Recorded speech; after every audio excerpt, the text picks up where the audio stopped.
Bon dia i benvinguts a la inauguració d'aquesta jornada, seminari sobre biotecnologia, així a la Universitat Jaume I. Moltes gràcies per haver fet un forat en la vostra agenda i en les vostres obligacions i dedicacions docents, investigadores, de gestió, que omplin i completen l'agenda diària per trobar el forat i vindre així a compartir el que sapigueu fer, el que esteu fent en els laboratoris, en els grups, i a escoltar el que fan els companys. I me acompanyant a la taula Ana Gómez, que és la vicedirectora de l'Institut d'Aqüicultura, Ariadna, que és la directora de l'Institut d'Aqüicultura de Torre-la-Sal, el centre del CSIC. Està també Aurelio, un company de la Universitat Jaume I i sobretot el protagonista i el convidat de la jornada, Lluís Montoliu, que presentaré més tard. Ara vos va adreçar unes paraules a Ariadna i continuem. Hola, buen día, buenos días a todos y todas. Estamos encantados de poder hacer esta primera jornada de biotecnología, de hermanamiento entre nuestro centro, el Instituto de Acuicultura de Torre-la-Sal y la UJI. Parece que nos separen 1000 kilómetros, pero estamos solo a 30 kilómetros.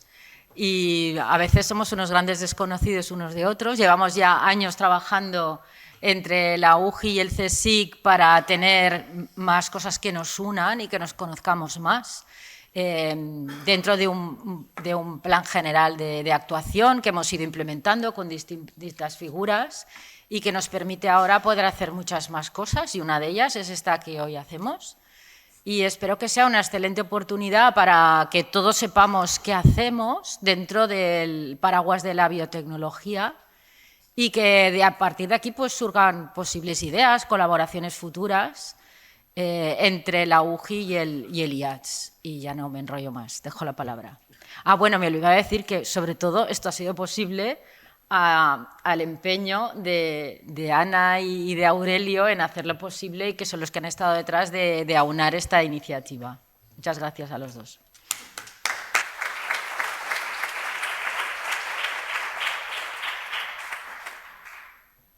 Val. Abans de deixar el torn a Lluís per a que ens comparta la seva xarra, jo també volia molt breument 3 idees. La primera és excusar a la rectora, que l'haguera agradat estar així. Des del primer moment va estar monitoritzant un poc la jornada, el seminari, impulsant-la, animant-nos a organitzar-la i a fer-la, i crec que hem de reconèixer el seu interès en este matí, i lamentablement no vos pot acompanyar Eva, però sí que vos van dar els desitjos de que sigui una jornada molt fructífera i que surjan possibilitats de compartir experiències, projectes, docència entre Torre-la-Sal i la Jaume I. I les altres 2 idees que jo volia posar de manifest o volia posar en valor, una és la col·laboració. Avui la recerca no se pot fer en un laboratori aïllat, sobretot en l'àmbit científic, tecnològic. Els equips són multidisciplinars, interdisciplinars, la recerca no té fronteres, és global, i la col·laboració és fonamental entre laboratoris, entre investigadors, entre persones. I crec que organitzem aquesta jornada en aquest convenciment, en el de crear un foro en l'objectiu de que s'establisquen col·laboracions entre investigadors dels 2 centres, de Torre-la-Sal i la Jaume I. No és que no existisquen, ja n'hi ha, i en els últims temps s'estan enfortint. Hi ha projectes de compartir estudis en el màster que s'està organitzant, en el que els 2 estan en el camí. Ja n'hi ha projectes que estem fent, però evidentment hi ha marge de millora, i crec que en aquesta finalitat s'organitza part de la jornada. Jo també vull posar en valor que no només és una qüestió de col·laboració, sinó que sapigueu que des del vicerrectorat des de fa molt de temps insistim en què la recerca s'ha de desenvolupar en un ambient de bones pràctiques. Sol així la recerca té sentit, credibilitat, sol així la societat invertirà recursos en promoure la recerca i a més és que és una qüestió d'ètica respecte als investigadors i les investigadores que estan fent-lo, particularment els que estan en una situació més dèbil o més vulnerable. Per això crec que és molt important que la xarra que catalitza o que dona inici a la jornada siga de Lluís, una persona que porta molts anys treballant en aquest àmbit. I com diu el títol del seu últim llibre, no todo vale. No se pot tancar en el laboratori i sap fer una cosa i independentment de les implicacions, connotacions que tinga, la tira endavant, sinó que efectivament no tot val. I així volia posar en valor també el treball que m'acompanya a fer des de fa anys Ramon Festra, és el director acadèmic que porta el projecte de bones pràctiques en investigació, que inclou des de la publicació en obert de revistes Diamante, que varen començar en el 2010 a tenir aquest projecte, lo varen anar expandint a crear la Comissió d'Ètica i Integritat, varen fer un codi de bones pràctiques, i això té que anar desplegant-se al seu dia a dia. I també mire a Hugo i a Laura, que estan ahí en l'OCIT, ajudant-vos a preparar i, en el fons, a millorar les propostes de projectes. Perquè la qüestió de l'ètica, la integritat, les bones pràctiques en la recerca ja no és una qüestió solo de complir unes normes o uns estàndards, sinó que és una qüestió de fer recerca de qualitat. Solo la recerca és de qualitat quan s'adhereix a aquests estàndards i això. Per això pense que és molt important que ens acompanyi Lluís. Jo tenia un particular interès en que estigués a Castelló i que vos puga fer reflexions sobre aquest tema, perquè crec que és que sols així la recerca té sentit. Sols així la recerca té sentit. Per anar acabant, jo no el vaig a presentar perquè crec que el coneixeu tot. És una persona que té una trajectòria investigadora molt destacada de molts anys. És doctor en Biologia per la Universitat de Barcelona, investigador en el Consejo Superior de Investigaciones Científicas, el Centro de Investigación Biomédica en Red de Enfermedades Raras, el Centro Nacional de Biotecnologia.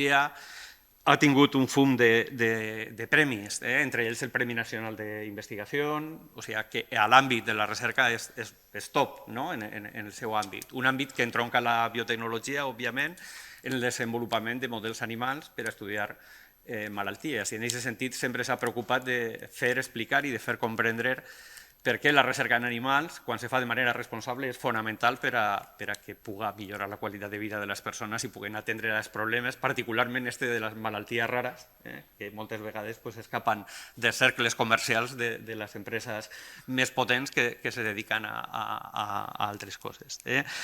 A banda de ser un magnífic investigador, preocupat i sensibilitzat per temes d'ètica, és un divulgador de primer ordre de la seva activitat.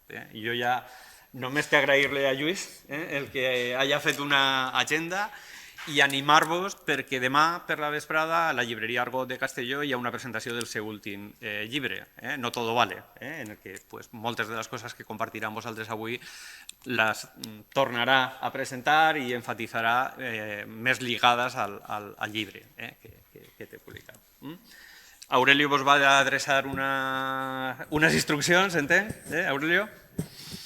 Sí, muchas gracias. Tenemos un problemilla y es que estamos esperando a unos 100 estudiantes que quieren venir también y tenemos dos problemas, de hecho, no sé si van a caber, entonces os pediría que nos apretáramos un poco y la segunda es que estaban convocados a las 10 menos cuarto y vamos un poquito por delante y no querría que se lo perdieran.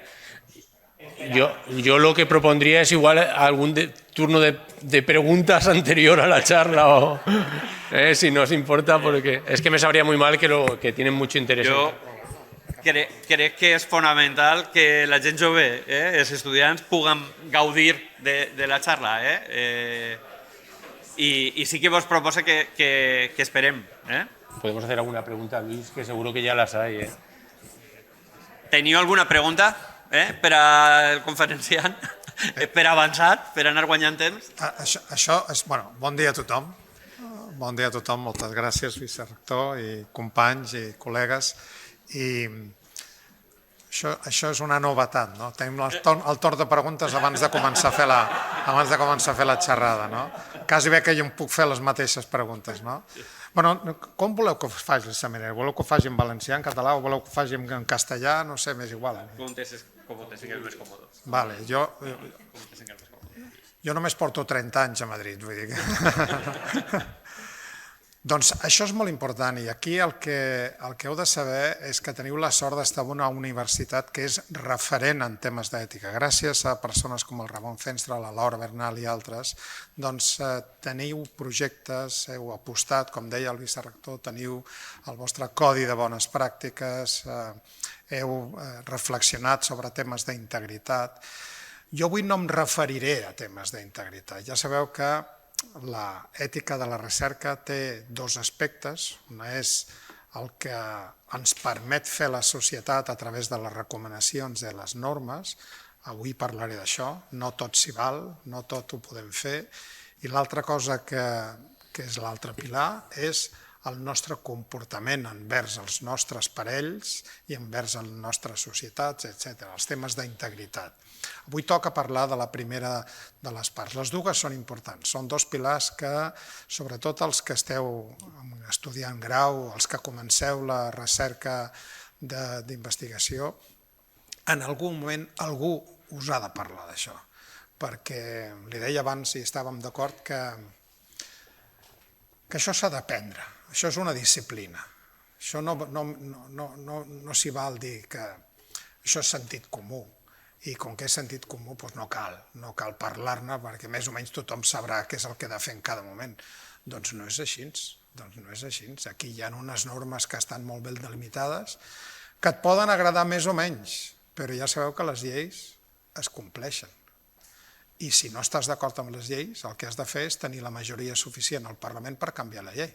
Però si mentre no canvies la llei, tu l'has de complir. I no val dir, no, és que això no sabia, és que no m'ho havien explicat. No, els que estigueu avui a la xerrada d'avui ja no ho podreu dir, no? Ja estareu aquí, ja haureu rebut aquesta, no? Ja em quedaré amb totes les cares de tothom, no? No, això és molt important, no? De fet, a moltes institucions, i això li preguntava al Ramon i a l'Aurelio, no sé si els que assisteixen aquí tindran un petit certificat o alguna cosa, perquè això us servirà. Això us servirà quan aneu fora d'aquí i seguiu la carrera, perquè en algun moment algú us preguntarà, vostè ha tingut una formació en ètica de recerca? Vosaltres diu, no, sí, jo vaig estar en unes jornades on es va parlar d'això.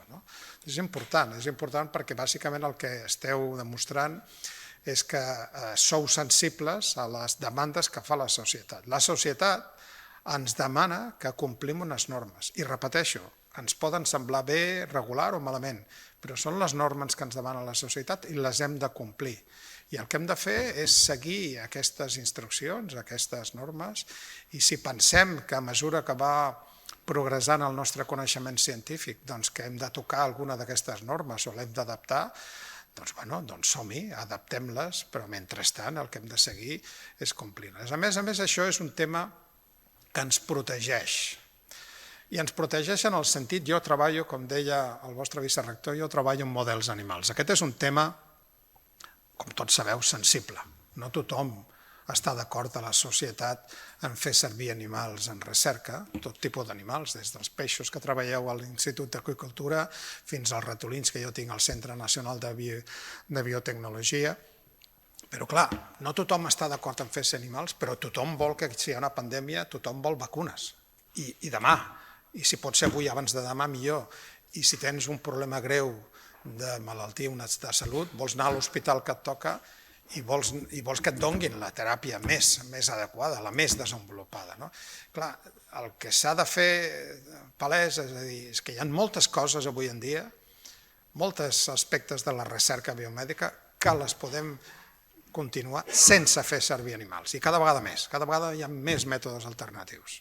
I la llei ens recorda que si tenim mètodes alternatius que estan validats científicament, els hem de fer servir, sí o sí. I el que passa és que, per exemple, la validació de vacunes o el desenvolupament final amb assajos clínics de teràpies gèniques, etc., això seguim necessitant models animals.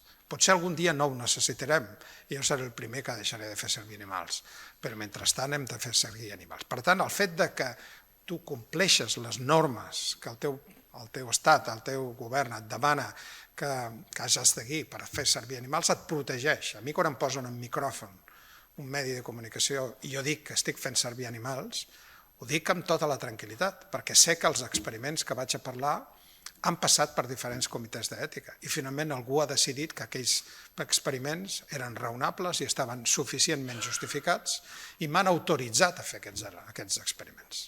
I és molt diferent a parlar d'experiments animals que no han estat autoritzats. Llavors sí que tens un problema. Tens un problema perquè evidentment no estàs complint la llei.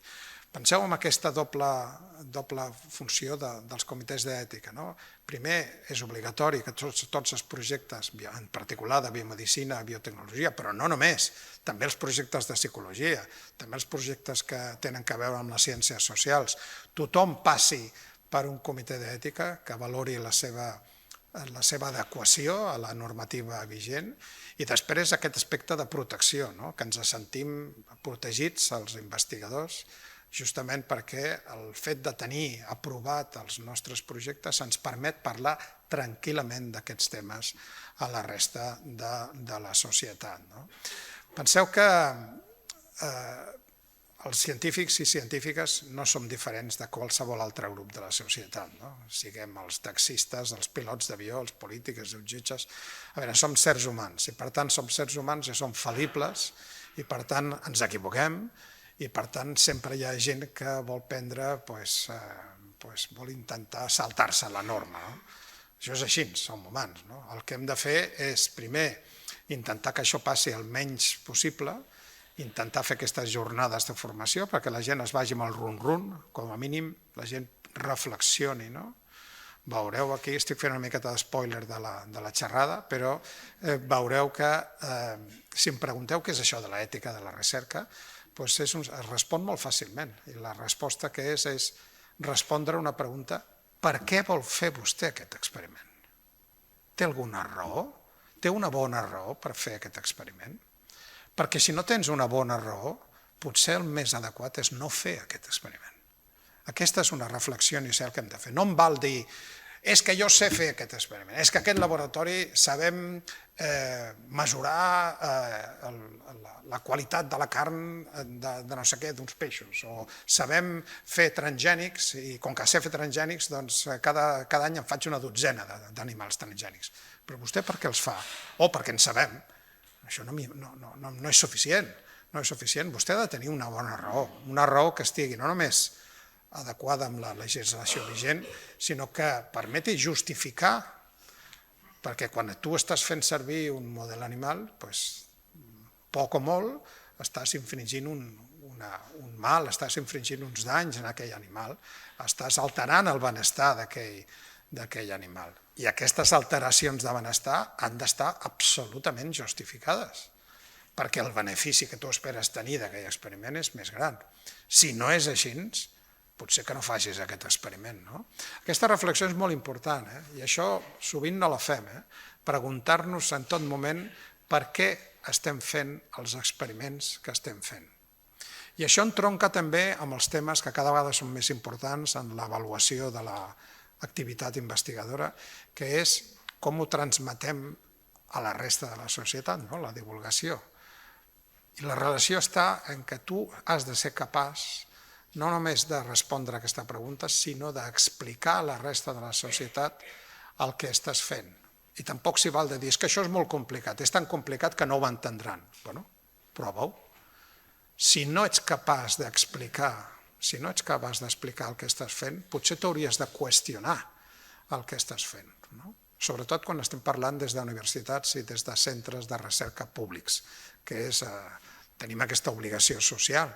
Tenim un privilegi de treballar amb temes de frontera del coneixement, però aquest privilegi comporta una responsabilitat. I doncs endavant, perquè si no faig la xerrada ja entera, sencera. Jo em poso a parlar i fins a mitjanit estem aquí. Mentre van entrant els estudiants i ens acomodem, nosaltres també baixem. Vinga, estupendo. I així escoltem millor.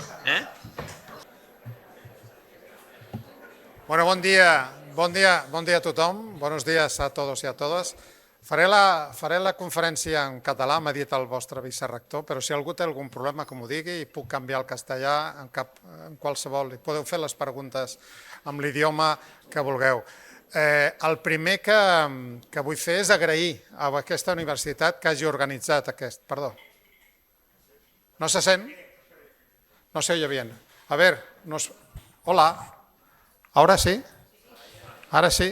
Doncs, bueno, us deia que el primer que vull fer és agrair a aquesta universitat que hagi organitzat aquesta jornada, juntament amb l'Institut d'Aqüicultura Torre de la Sal, del CSIC. És important aquestes col·laboracions i és important que, sobretot els estudiants de grau i els que comenceu la carrera científica, algú us parli d'aquest tema. És un tema transversal, que estava fent una petita introducció mentre esperàveu que arribéssiu vosaltres, els estudiants.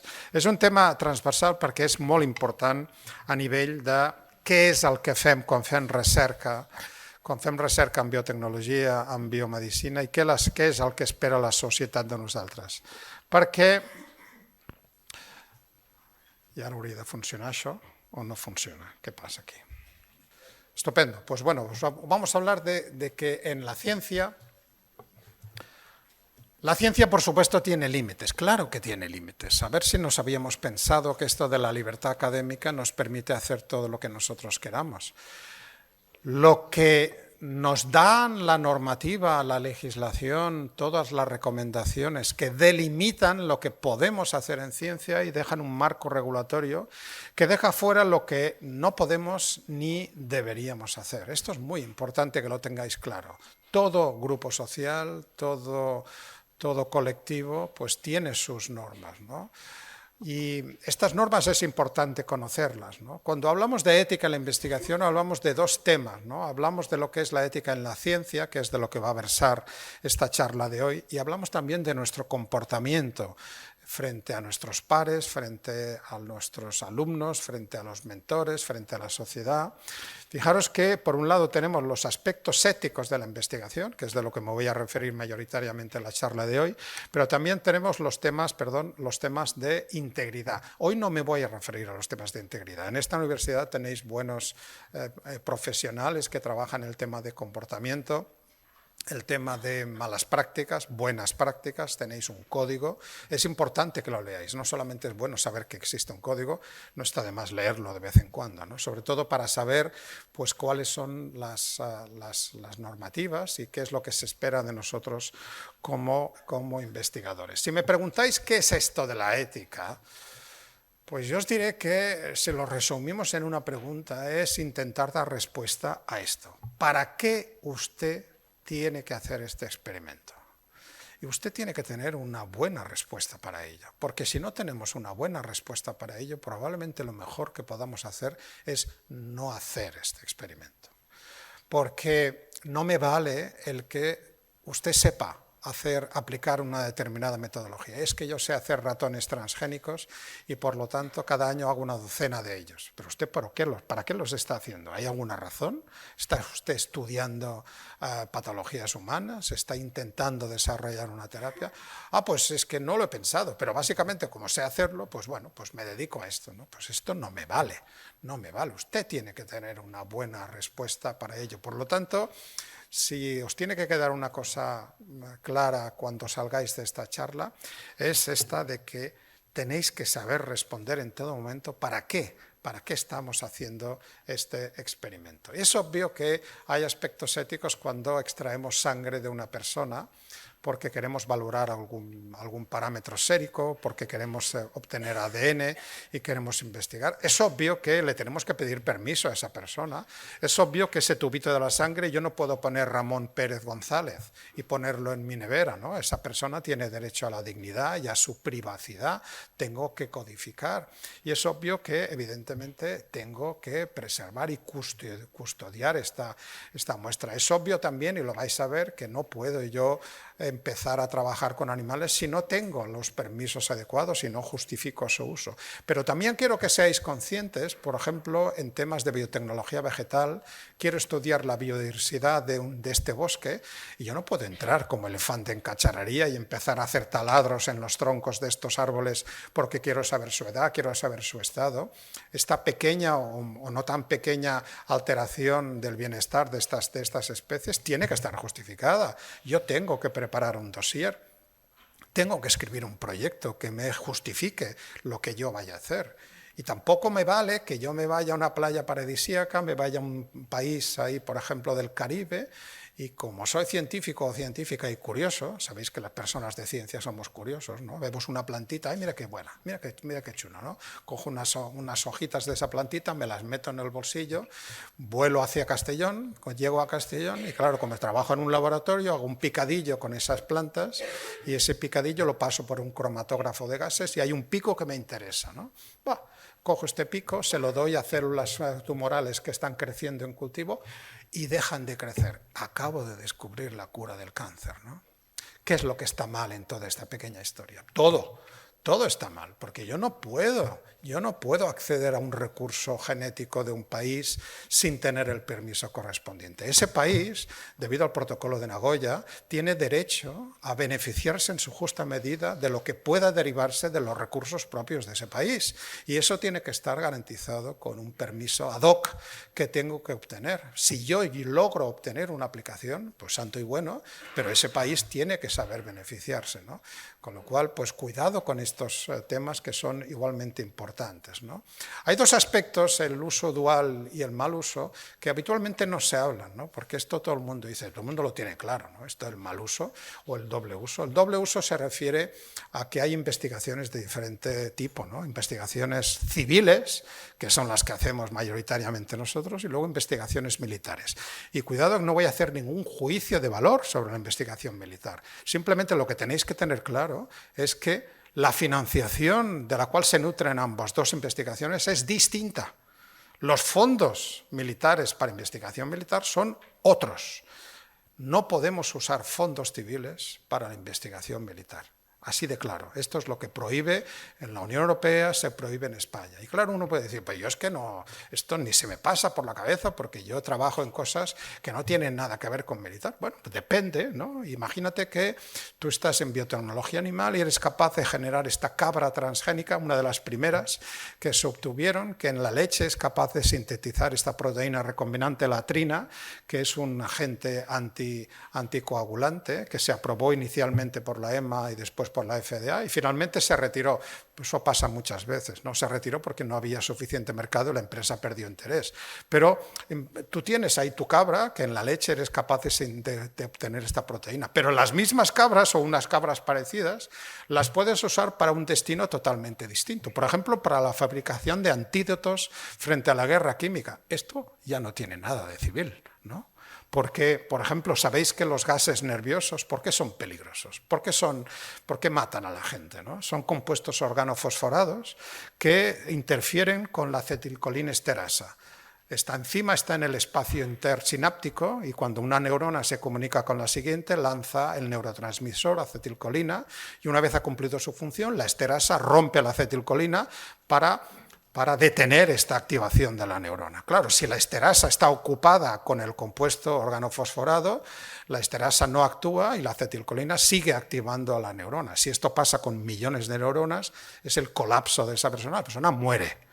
Claro, un antídoto, en la protexia, es una proteína ligeramente modificada que se parece estructuralmente a la esterasa y que es capaz, si saturas el sistema, es capaz de retirar estos compuestos organofosforados, ¿no? Netamente, ¿quién es el destinatario de esto? Pues los ejércitos, ¿no? Y de hecho no nos debería sorprender que esto es un experimento financiado por el ejército norteamericano, ¿no? Entonces, bueno, hay nada que decir, pero está claro que esto tiene que tener una financiación propia. Y fijaros que uno tiene la tecnología de hacer cabras transgénicas y le sirve tanto como destinatario civil como destinatario militar. Y no podemos cruzar esta línea, ¿no? El uso inadecuado, ¿no? Esta discusión constante entre el angelillo y el diablillo, ¿no? Claro, porque hay muchos experimentos que hacemos que tienen esta potencialidad de ser peligrosos, ¿no? Yo cuando hablaba de este experimento que vais a ver a continuación, pues la gente arreguaba la nariz y decía, esto qué raro, esto no nos va a pasar nunca, pero es que acabamos de pasar una pandemia, casi que, bueno, solamente nos falta que caiga el meteorito y está por venir, está viniendo, ¿no? Con lo cual, ahora la gente ya no se sorprende de nada, ¿no? Pero sabéis que hace más de un siglo, pues la humanidad sufrió una pandemia muy importante de gripe, ¿no? Mal llamada gripe española. Digo mal llamada porque la gripe esta se extendió en las trincheras de los soldados de la Primera Guerra Mundial, y cuando estos soldados infectados volvieron a sus países, pues distribuyeron la gripe por todo el mundo. Los países de la primera contienda, España no participó, bueno, ni en la primera ni en la segunda, ¿no? Los países estaban sometidos a censura periodística y no hablaban de temas que podían ser sensibles. No hablaban de la pandemia. En España sí que se hablaba de la pandemia y los países empezaron a decir, esta es la pandemia de gripe de la que hablan en España, y se quedó la gripe española cuando no tenía nada que ver con España, ¿no? Fijaros que el serotipo de este virus de la gripe, sabéis que el virus de la gripe es un virus que tiene 8 moléculas de ARN, es un serotipo H1N1 que afortunadamente no se ha vuelto a dar, y este serotipo se llevó por delante 50 millones de personas, el 10% de los que infectó. El coronavirus SARS-CoV-2 ha infectado 700 millones de personas y se ha llevado por delante el 1%, 7 millones de personas han muerto, 50, ¿no? Claro, este virus biológicamente es muy atractivo para un virólogo, ¿no? Adolfo García Sastre es un virólogo español que trabaja en Nueva York y se propuso hace unos pocos años investigar este virus, ¿no? Y se fue a cadáveres que habían fallecido por esta pandemia en Alaska y que habían permanecido enterrados en terreno congelado, y a partir de esos restos orgánicos pues pudo extraer el virus H1N1. Pero claro, esto es un peligro potencial. O sea, imaginaros, me pongo en el centro de Castellón con un spray y empiezo a soltar este virus y monto un jardín considerable, ¿no? Entonces, claro, ¿usted quiere investigar este virus? ¿Usted tiene un laboratorio de la bioseguridad necesaria para hacer estas investigaciones? ¿Usted tiene un laboratorio de nivel 4, que es el que se necesita para este virus? Porque si no lo tiene, no va a poder investigar con este virus. Y usted me tiene que decir quiénes son los investigadores que van a acceder a este laboratorio, quién tiene acceso a estas muestras. Todo esto tiene que quedar reflejado antes de que uno pueda realizar estas investigaciones. Y también cuando usamos drones, ¿no? Drones que podemos usarlos para ver, por ejemplo, la calidad de plantas que pueden estar más o menos infectadas, ¿no? Sabéis que en los frutícolas, en muchos árboles cítricos, en olivos, etcétera, tenemos una bacteria que es una plaga actualmente, ¿no? Shillelagh fastidiosa, ¿no? Ya el nombre nos dice que muy buena no será, ¿no? Bueno, pues sabéis que se transmite gracias a insectos, y una vez está un árbol infectado, pues poco se puede hacer de momento, ¿no? Básicamente hay que arrancarlo para impedir que sea fuente de contaminación para otros, ¿no? ¿Cómo lo sabemos cuáles son? Pues probablemente porque baja su nivel de clorofila y con cámaras adecuadas podemos detectarlo, ¿no?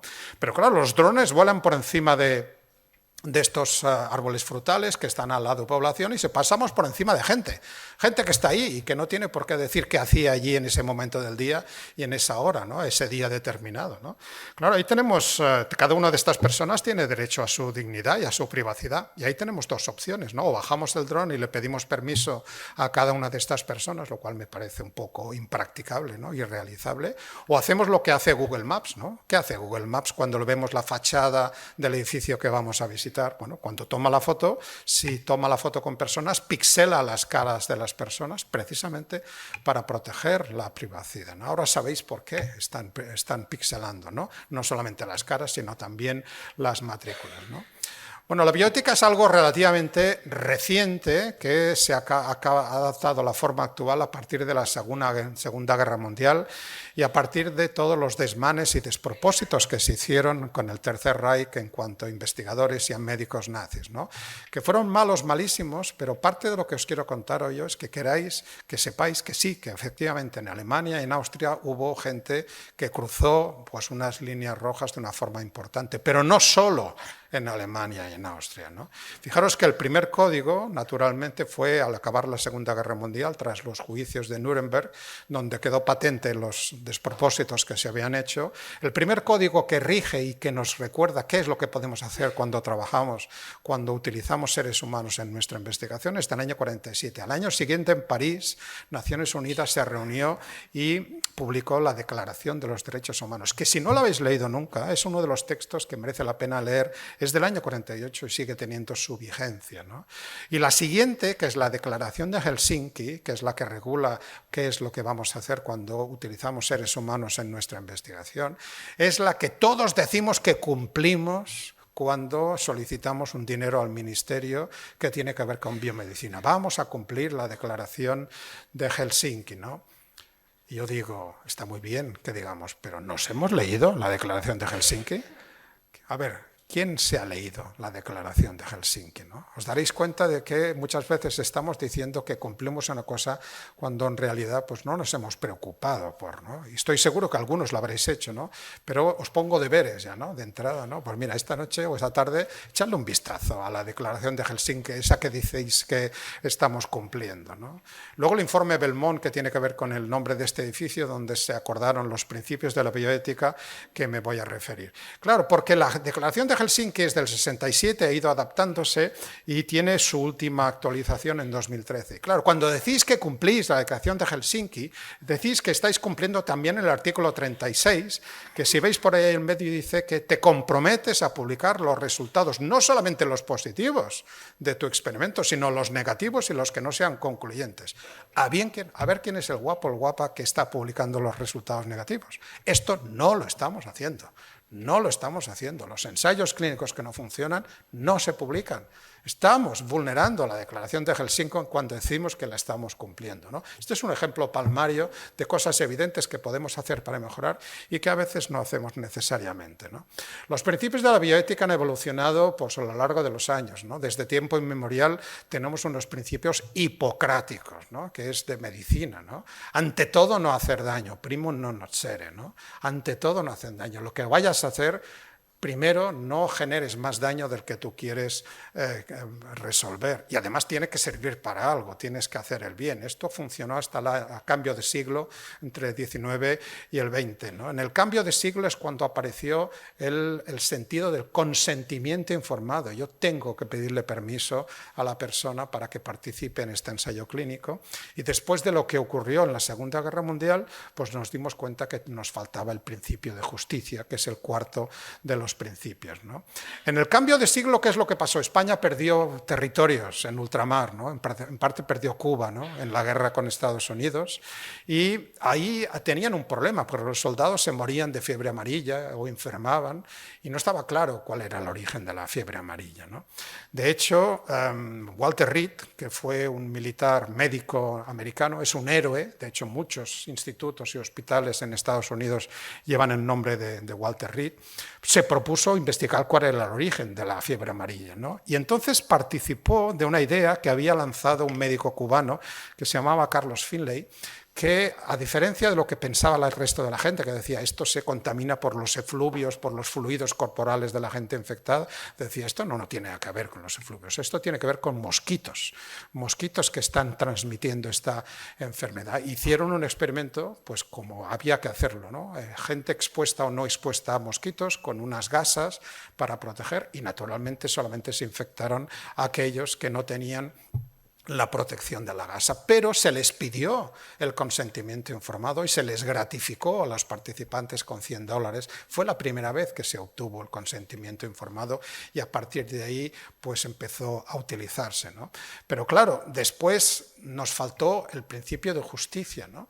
Y el principio de justicia saltó por los aires en ejemplos tales como este Atlas de Anatomía de Pencroft, que es un atlas estupendo que utilizaron los estudiantes de medicina de Alemania Alemania y Austria durante muchos años, fijaros, entre el año 37 y 94, el señor Pernekoff, aparte de ser director, decano y rector de la Universidad de Viena, es un tipo que se pasó toda la vida diseccionando cuerpos y al lado de artistas que iban tomando notas y hacían dibujos, ¿no? Lo cual era perfecto, ¿no? Lo que no era tan perfecto es que los 1.400 cuerpos que diseccionó eran todos prisioneros asesinados en campos de concentración.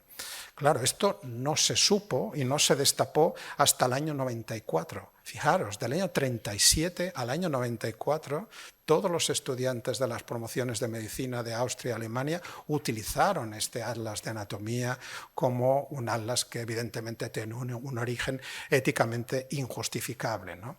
Os decía que los malos malísimos estaban en Alemania y en Austria, ¿no? Pero estos tuvieron buenos profesores, ¿no? Porque la eugenesia, la selección de caracteres, el hecho de eliminar de la población personas que considerábamos inadaptadas, personas discapacitadas, lo que propiamente se llama la eugenesia, apareció en Estados Unidos en los años 20. Hubo 3 estados, por lo menos, California, Carolina del Norte y Virginia, que publicaron leyes eugeniáticas y se llevaron por delante y esterilizaron más de 20.000 personas discapacitadas para que no transmitieran supuestamente estas discapacidades al resto de la población. Esto nos revela, esto nos parece absolutamente un horror, pero estas publicaciones fueron leídas por los investigadores alemanes, los médicos alemanes, que 20 años más tarde las pusieron en práctica en el Tercer Reich, con lo cual fijaros que los problemas están en todos los lados, ¿no? Por ejemplo, el experimento Tuskegee, este es un instituto de Alabama, en el cual unos investigadores en el año 32 en Norteamérica se propusieron investigar qué les pasa a las personas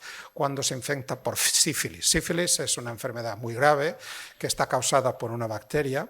Y claro, estos investigadores lo que propusieron es vamos a escoger gente con sífilis y vamos a monitorizarlos día a día y vamos a ver todos los síntomas que desarrollan. Y entonces, pues bueno, reclutaron nada menos que a 400 hombres con sífilis y unos 200 sin ella. Ahora se me ha ido esto, no sé por qué.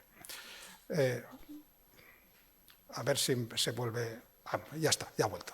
Bueno, pues, pero qué curioso que estas 600 personas que reclutaron, todos eran afroamericanos, ¿no?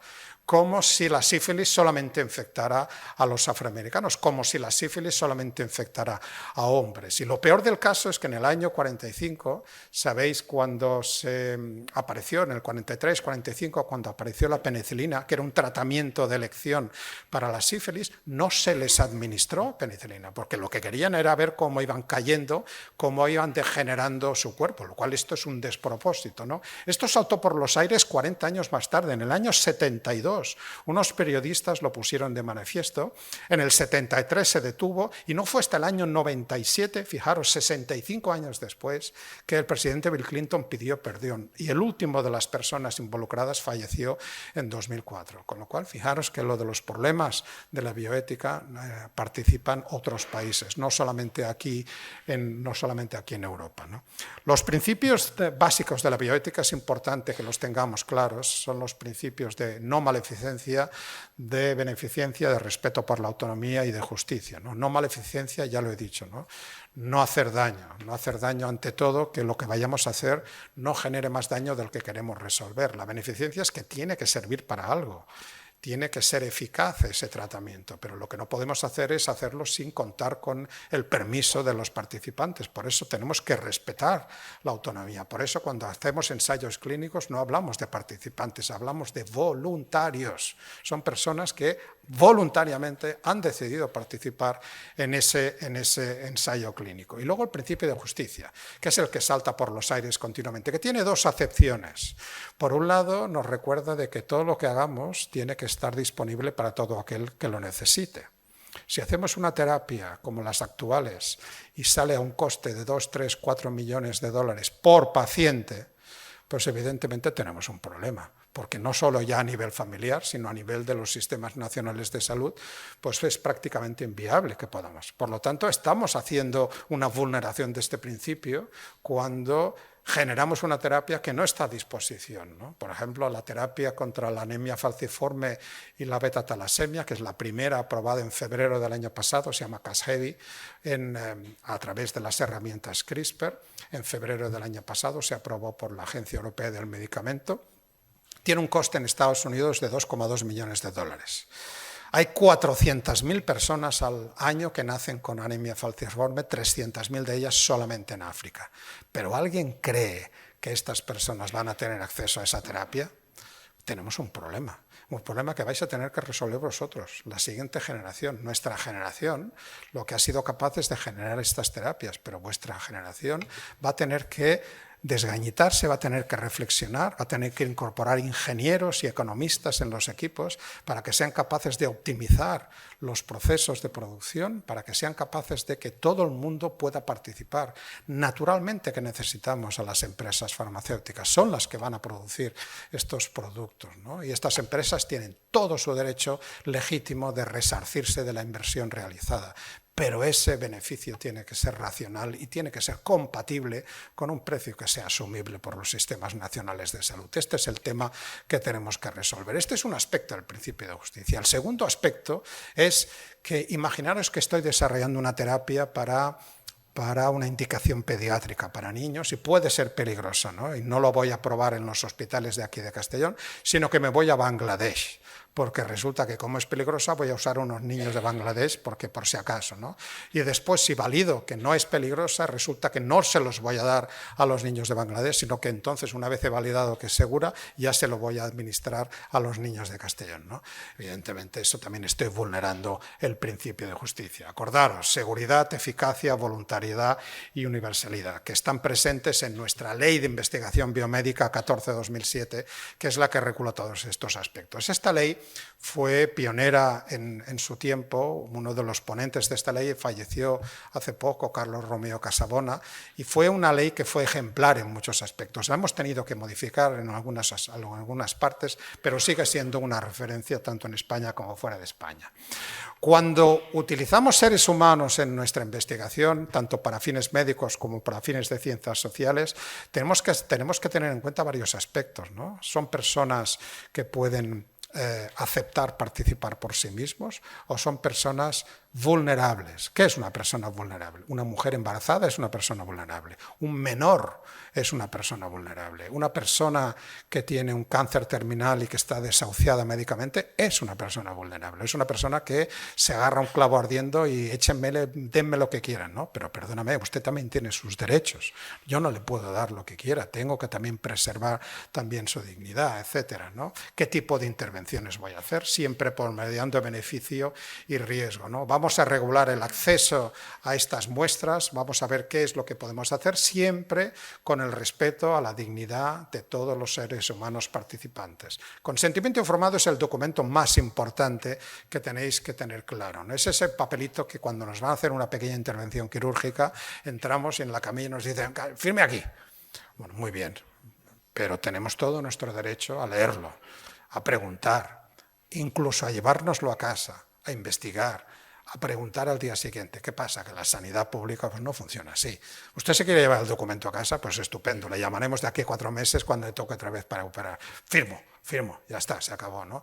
Bueno, pues que tenemos el derecho. Y además tenéis que saber que no comprometéis de forma universal y para siempre si estáis de acuerdo en participar. Al cabo de 3 meses podéis decidir que ya no os interesa participar porque habéis hablado con otro compañero científico, os ha puesto dudas y dice, pues ya no me interesa. Llamo al médico o al investigador y dice, y mire, mi muestra por favor destrúyela. Claro, ese investigador le puede parecer bien, mal o regular, puede tener esos datos metidos en la figura 1 del paper que va hasta a punto de enviar, pues lo siento mucho, estos datos los tiene que retirar, tiene que volver a rehacer los gráficos sin la participación de estos datos, porque el titular siempre, el titular de esas muestras, el titular de esos datos siempre es el paciente, ¿no? Y además esa decisión no la tiene que explicar, no tiene que dar razones para ello y además no tiene que tener consecuencias para él el que tome esa decisión. Va a tener que seguir recibiendo pues, todo el apoyo que recibía, ¿no? Accedemos nosotros a las muestras, pues no de forma directa, ¿no? Me gustaría pensar que esto ya no ocurre en nuestro país, ¿no? Los investigadores no vamos a los pacientes si obtenemos una biopsia, ¿no? Obtenemos biopsias a través de biobancos, a través donde se acumulan diferentes en los hospitales. o en los institutos de investigación sanitaria, donde se acumulan estos tejidos, donde hay comités de ética que supervisan, que solamente se envían y se disponen para aquellos proyectos que están justificados y que van a contribuir al avance científico médico, ¿no? Podemos generar colecciones que solamente están limitadas a un tipo de trabajo, ¿no? Imagínate, yo tengo una colección de muestras de suero de personas con diabetes, ¿no? El laboratorio de al lado trabaja en Alzheimer y dice, oye, ¿tú que tienes estas muestras de diabetes? Vamos a ver si tienen marcadores de Alzheimer. Bueno, nos puede parecer una buena idea, pero resulta que no tenemos el consentimiento informado de esas personas para trabajar con Alzheimer. Lo tenemos para trabajar con diabetes. No nos queda otra que coger el teléfono y volver a reconsentir. Es que han cambiado de dirección y no lo encuentro. Pues se siente, esa persona no la puedes contabilizar. Es que ha fallecido y no tengo ningún familiar al cual pueda referirme. Pues se siente, usted no puede participar, no puede. Con lo cual, fijaros que el consentimiento informado es el documento más importante, ¿no? Cuando trabajamos con células humanas, aquí es uno de mis caballos de batalla, en el cual resulta que hay muchos colegas que dicen, ¿y por qué te tengo que justificar el uso de células humanas si llevo 20 años trabajando yo con estas células en el laboratorio, ¿no? Haceros esta pequeña reflexión.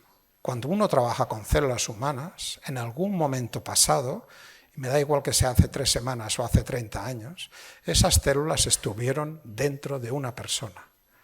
Dentro de una persona que tenía nombre y apellidos, una persona que tenía derecho a su privacidad y a su dignidad. Y los derechos subsisten en sus células. Por eso tengo que declarar el uso de esas células humanas. Y por eso no tengo que hacerlo cuando trabajo con células de cualquier otro modelo animal. Por ejemplo, las células HeLa, que son de un cáncer de cuello de útero, de cervical, que se instituyeron en el año 51 en Baltimore y que se han aparecido en un montón de publicaciones.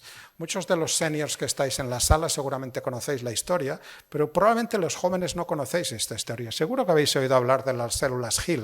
Son unas células que se utilizan en el laboratorio, pero quizá lo que no sepáis que HeLa quiere decir Henrietta Lacks. Es esta señora que acudió a su ginecólogo en el año 51 después de tener su 5º hijo, porque tenía unas pérdidas, el ginecólogo le hizo un raspado, le obtuvo unas células y para su sorpresa esas células crecían de forma indefinida. Eran células inmortales. Fue la primera línea celular tumoral que se estableció humanas. Claro, estas células se pasaron entre los laboratorios, hubo quien instituyó empresas, empezó a venderlas, pues fueron un éxito, ¿no? ¿Cuál fue el problema? Nadie le pidió permiso a esta señora para que sus células se utilizaran en investigación.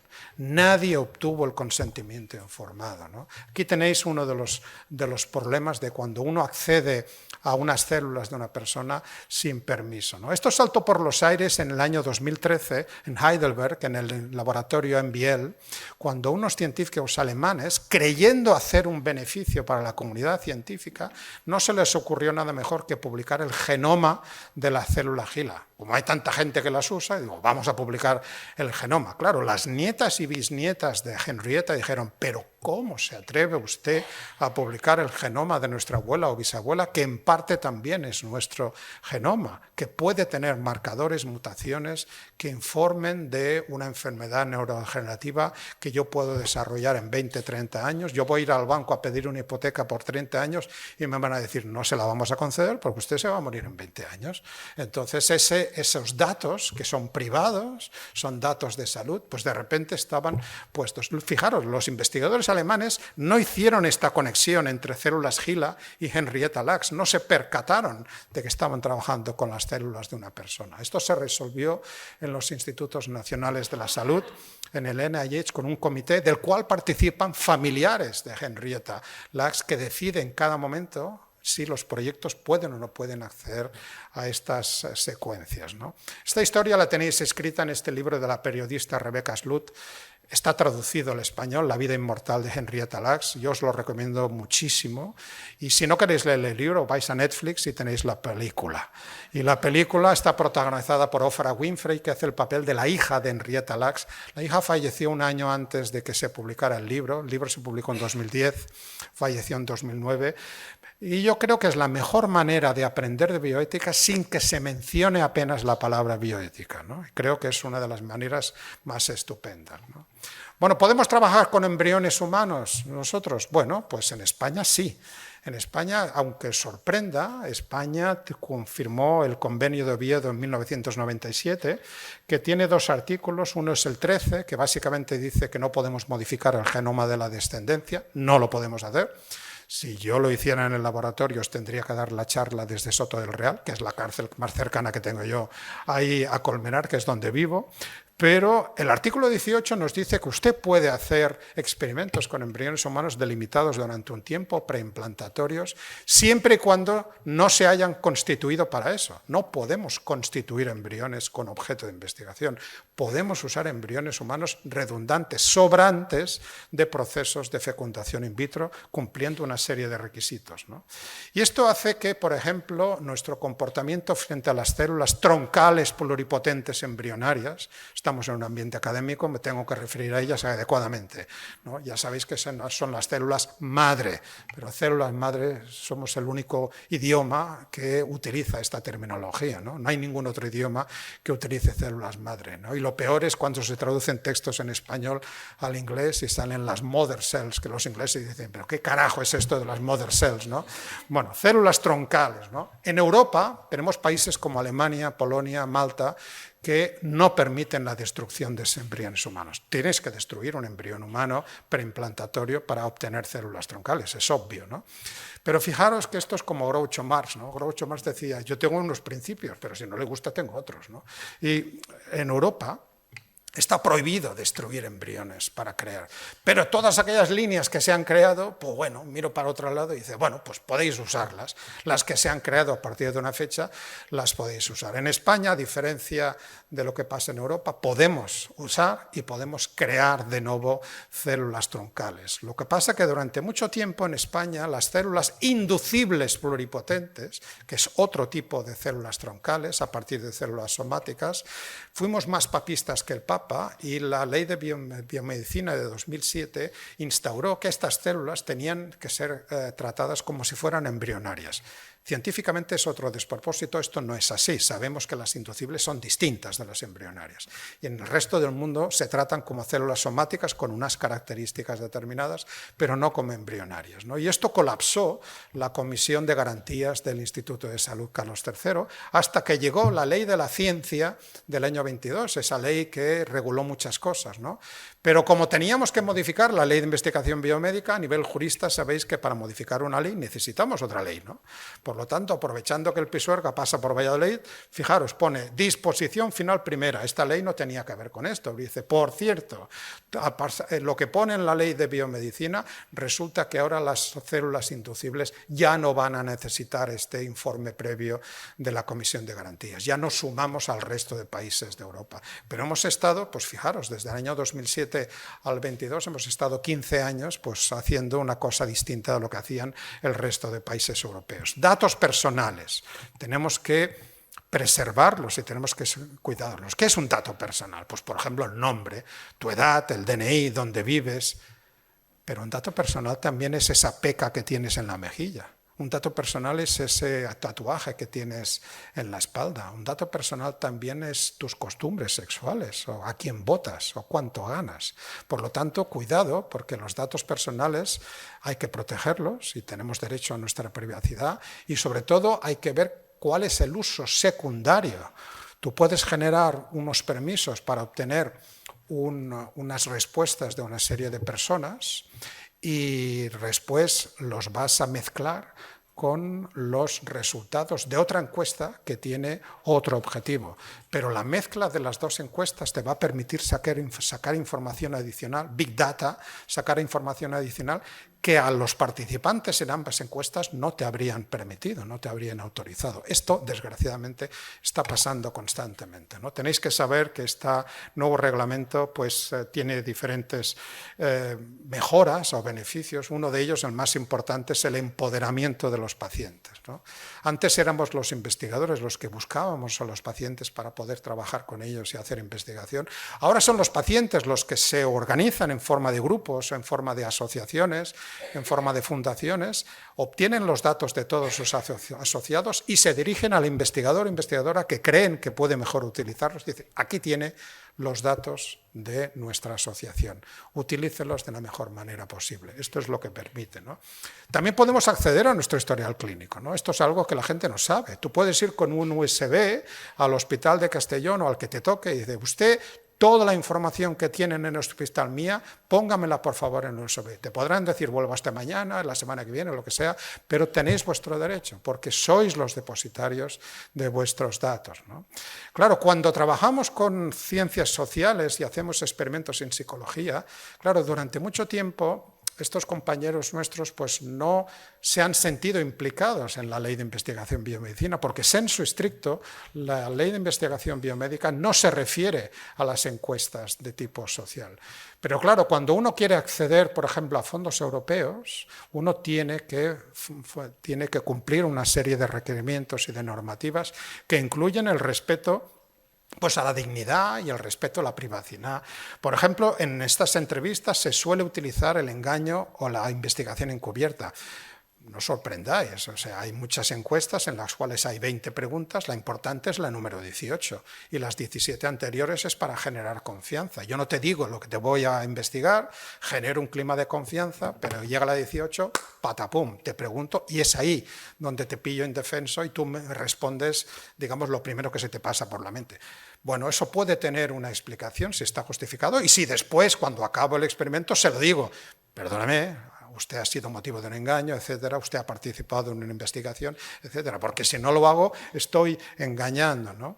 O la investigación que hacemos por internet o por redes sociales, todos queremos acceder cuanto antes a esa aplicación que nos ha dicho el colega que acaba de descubrir y claro, cuando nos dice usted tiene que consentir, le damos, vamos, es que no estamos ni medio segundo en esa pantalla y le damos a consentir porque queremos utilizar esa aplicación, ¿no? Y no nos leemos lo que estamos haciendo, ¿no? Claro, a pensar que las aplicaciones gratuitas, si son gratuitas es que nosotros somos la mercancía, nuestros datos, nuestras reacciones es los que van a utilizar. Vamos a ver, seamos conscientes, o sea, evidentemente, ¿no? Google lo tiene clarísimo. Usted no quiere cumplir con nuestros requisitos, no se preocupe. Le voy a quitar el Gmail, le voy a quitar el Google Street, le voy a quitar el Google Form, le voy a quitar todo. Y dicen, no, yo firmo lo que sea, ¿no? Pues fijaros hasta dónde llegan este tipo de cosas, ¿no? Fijaros que históricamente una de las maneras para ver lo importante que puede ser el trabajo con ciencias sociales es el experimento de Milgram que se hizo en Yale en 63. Estos psicólogos estaban interesados en investigar si, de nuevo, los criminales nazis eran malos porque sí o los tornaron malos quienes les mandaron a hacer lo que les indicaron, ¿no? O sea, una persona es malvada de por sí, de entrada, y lo que hicieron fue coger 20 parejas y los distribuyeron en el rol de profesor y el rol de estudiante. En habitaciones separadas, el rol de profesor le decían, usted tiene que hacer una pregunta, el estudiante escuchaba la respuesta y le decían al profesor, el estudiante está conectado a un circuito eléctrico, a unos cables eléctricos, si se equivoca usted le da un zambombazo, le da una corriente eléctrica y si se vuelve a equivocar sube el voltaje, ¿no? Y además puede subir al voltaje hasta voltajes que son incompatibles con la vida, ¿no? Entonces cada vez que se equivocaba el profesor subía el voltaje y oía unos alaridos, ¿no? Estos alaridos estaban pregrabados, el estudiante ni estaba conectado, ni recibía ninguna descarga eléctrica, ni nada, ¿no?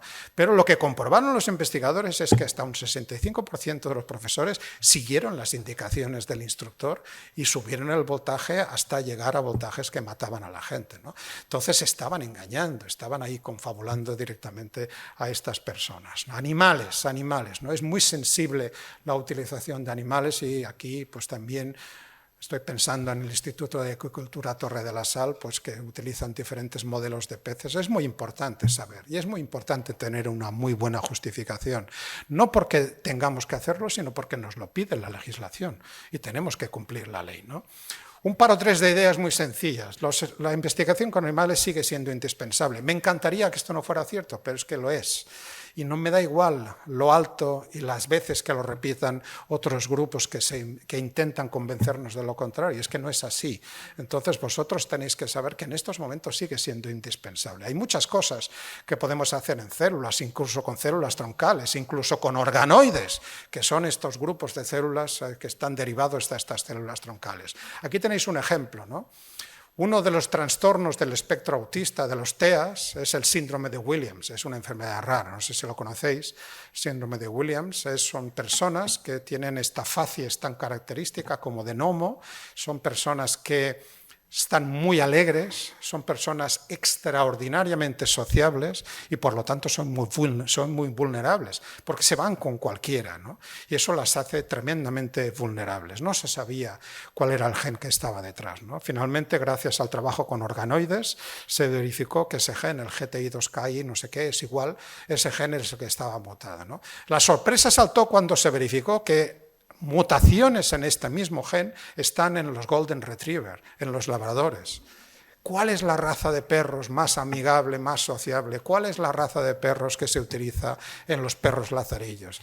Estos perros. Lo que no sabíamos es que eran un modelo animal de síndrome de Williams. Lo que no sabíamos eran que eran perros autistas. Por eso son los perros que se aconsejan para tener en casa con los niños, ¿no? Estas son las sorpresas que saltan de vez en cuando en la ciencia, ¿no? Claro, yo trabajo en problemas de visión, puedo intentar restituir una retina en el laboratorio, pero lo que no puedo es preguntarle a esta retina si ve o no ve. Y me encantaría tener un sensor que me dijera si esta retina, según las modificaciones genéticas que le he introducido a las células, ve o no ve, ¿no? Yo trabajo con albinismos en los cuales el principal problema es un problema de visión. Me encantaría no tener que utilizar modelos animales, pero los tengo que seguir utilizando, ¿no?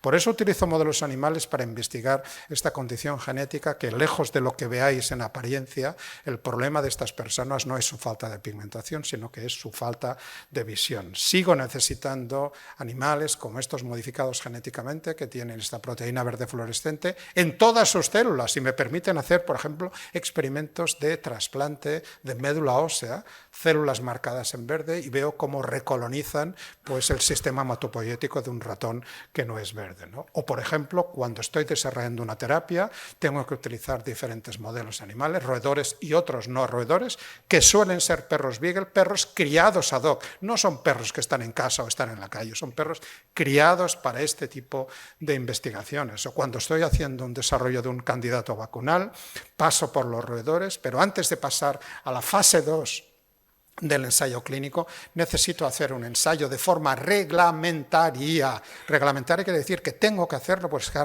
legislado, tengo que utilizar primates no humanos. La investigación con animales es indispensable, pero está estrictamente regulada. Yo no me despierto un domingo por la mañana en casa mientras estoy mojando el croissant en el café con leche y se me ocurre una idea y llego el lunes al CNV y empiezo a pinchar ratones como si no hubiera un mañana. Esto no funciona así. Pero la gente ahí en la calle piensa que sí que funciona así, porque no sabe cómo nosotros funcionamos, ¿no? Y por eso se lo tenemos que explicar. Yo tengo que reflexionar, tengo que preparar un dossier que es muy complicado, son muchas páginas, tengo que justificar el por qué uso animales y el por qué no puedo hacer ese mismo experimento sin usar animales. Y lo va a validar primero un comité local, lo va a evaluar un órgano habilitado y finalmente la autoridad competente, que en nuestro caso, en nuestro país son las comunidades autónomas, va a decidir si todo lo anterior está bien, va a decidir en el mejor de los casos autorizar. Esto van a pasar 3, 4, 5 meses, por lo tanto está muy regulado. Solamente se pueden hacer estos experimentos en centros registrados por personal formado cuando demuestre que no existen métodos alternativos, si preservo el bienestar y tras obtener el permiso. Es muy complicado trabajar con animales, pero si no lo contamos, da la sensación de que esto, pues podemos hacer lo que queramos. No todo vale. De nuevo también con animales. Aquí tenéis los diferentes comités, ¿no? Y tenemos que cumplir los principios reconocidos de las 3 R's: reemplazo, reducción y refinamiento. Reemplazo es que si yo tengo métodos alternativos, tengo que usarlos. Pero reemplazo también es, voy a trabajar con una quinasa del metabolismo basal, pues igual puedo hacer estos experimentos directamente con C. elegans, con el gusano, y no tengo por qué usar primates. Voy a validar un candidato vacunal, no me sirve el C. elegans, tengo que usar el primate no humano. Fijaros que la empatía que tenemos con la primera línea con los mamíferos no se corresponde con la segunda línea. Por razones que se me escapan, resulta que los peces cebra, que son evidentemente, aquí estamos con la directora del Instituto de Agricultura Torre de la Sal, los peces son vertebrados, no son mamíferos, pero son vertebrados. Pues os sorprenderíais la cantidad de métodos alternativos que hay que usan peces, ¿no? Como si la empatía que tuviéramos para con los peces fuera menor, que parece ser así, ¿no? Y bueno, pues son modelos alternativos a mamíferos, pero no son modelos alternativos a animales, ¿no? No tenemos nada que ocultar, por lo tanto, tenemos que explicar ¿por qué estamos utilizando animales? Total transparencia, ¿no? En el 2016, un grupo de personas en España lanzamos el Acuerdo por la Transparencia, ¿no? Que es una de las mejores cosas que hemos hecho en este país, creedme, porque hoy en día hay nada menos que 169 instituciones que han apoyado este acuerdo, que lo hicimos gracias a la COSCE, la Confederación de Sociedades Científicas de España. Fijaros qué montón de universidades y de centros de investigación. Ya no hacemos campaña, hace mucho frío fuera. Cuando yo voy por las universidades la gente dice, es que no está mi universidad.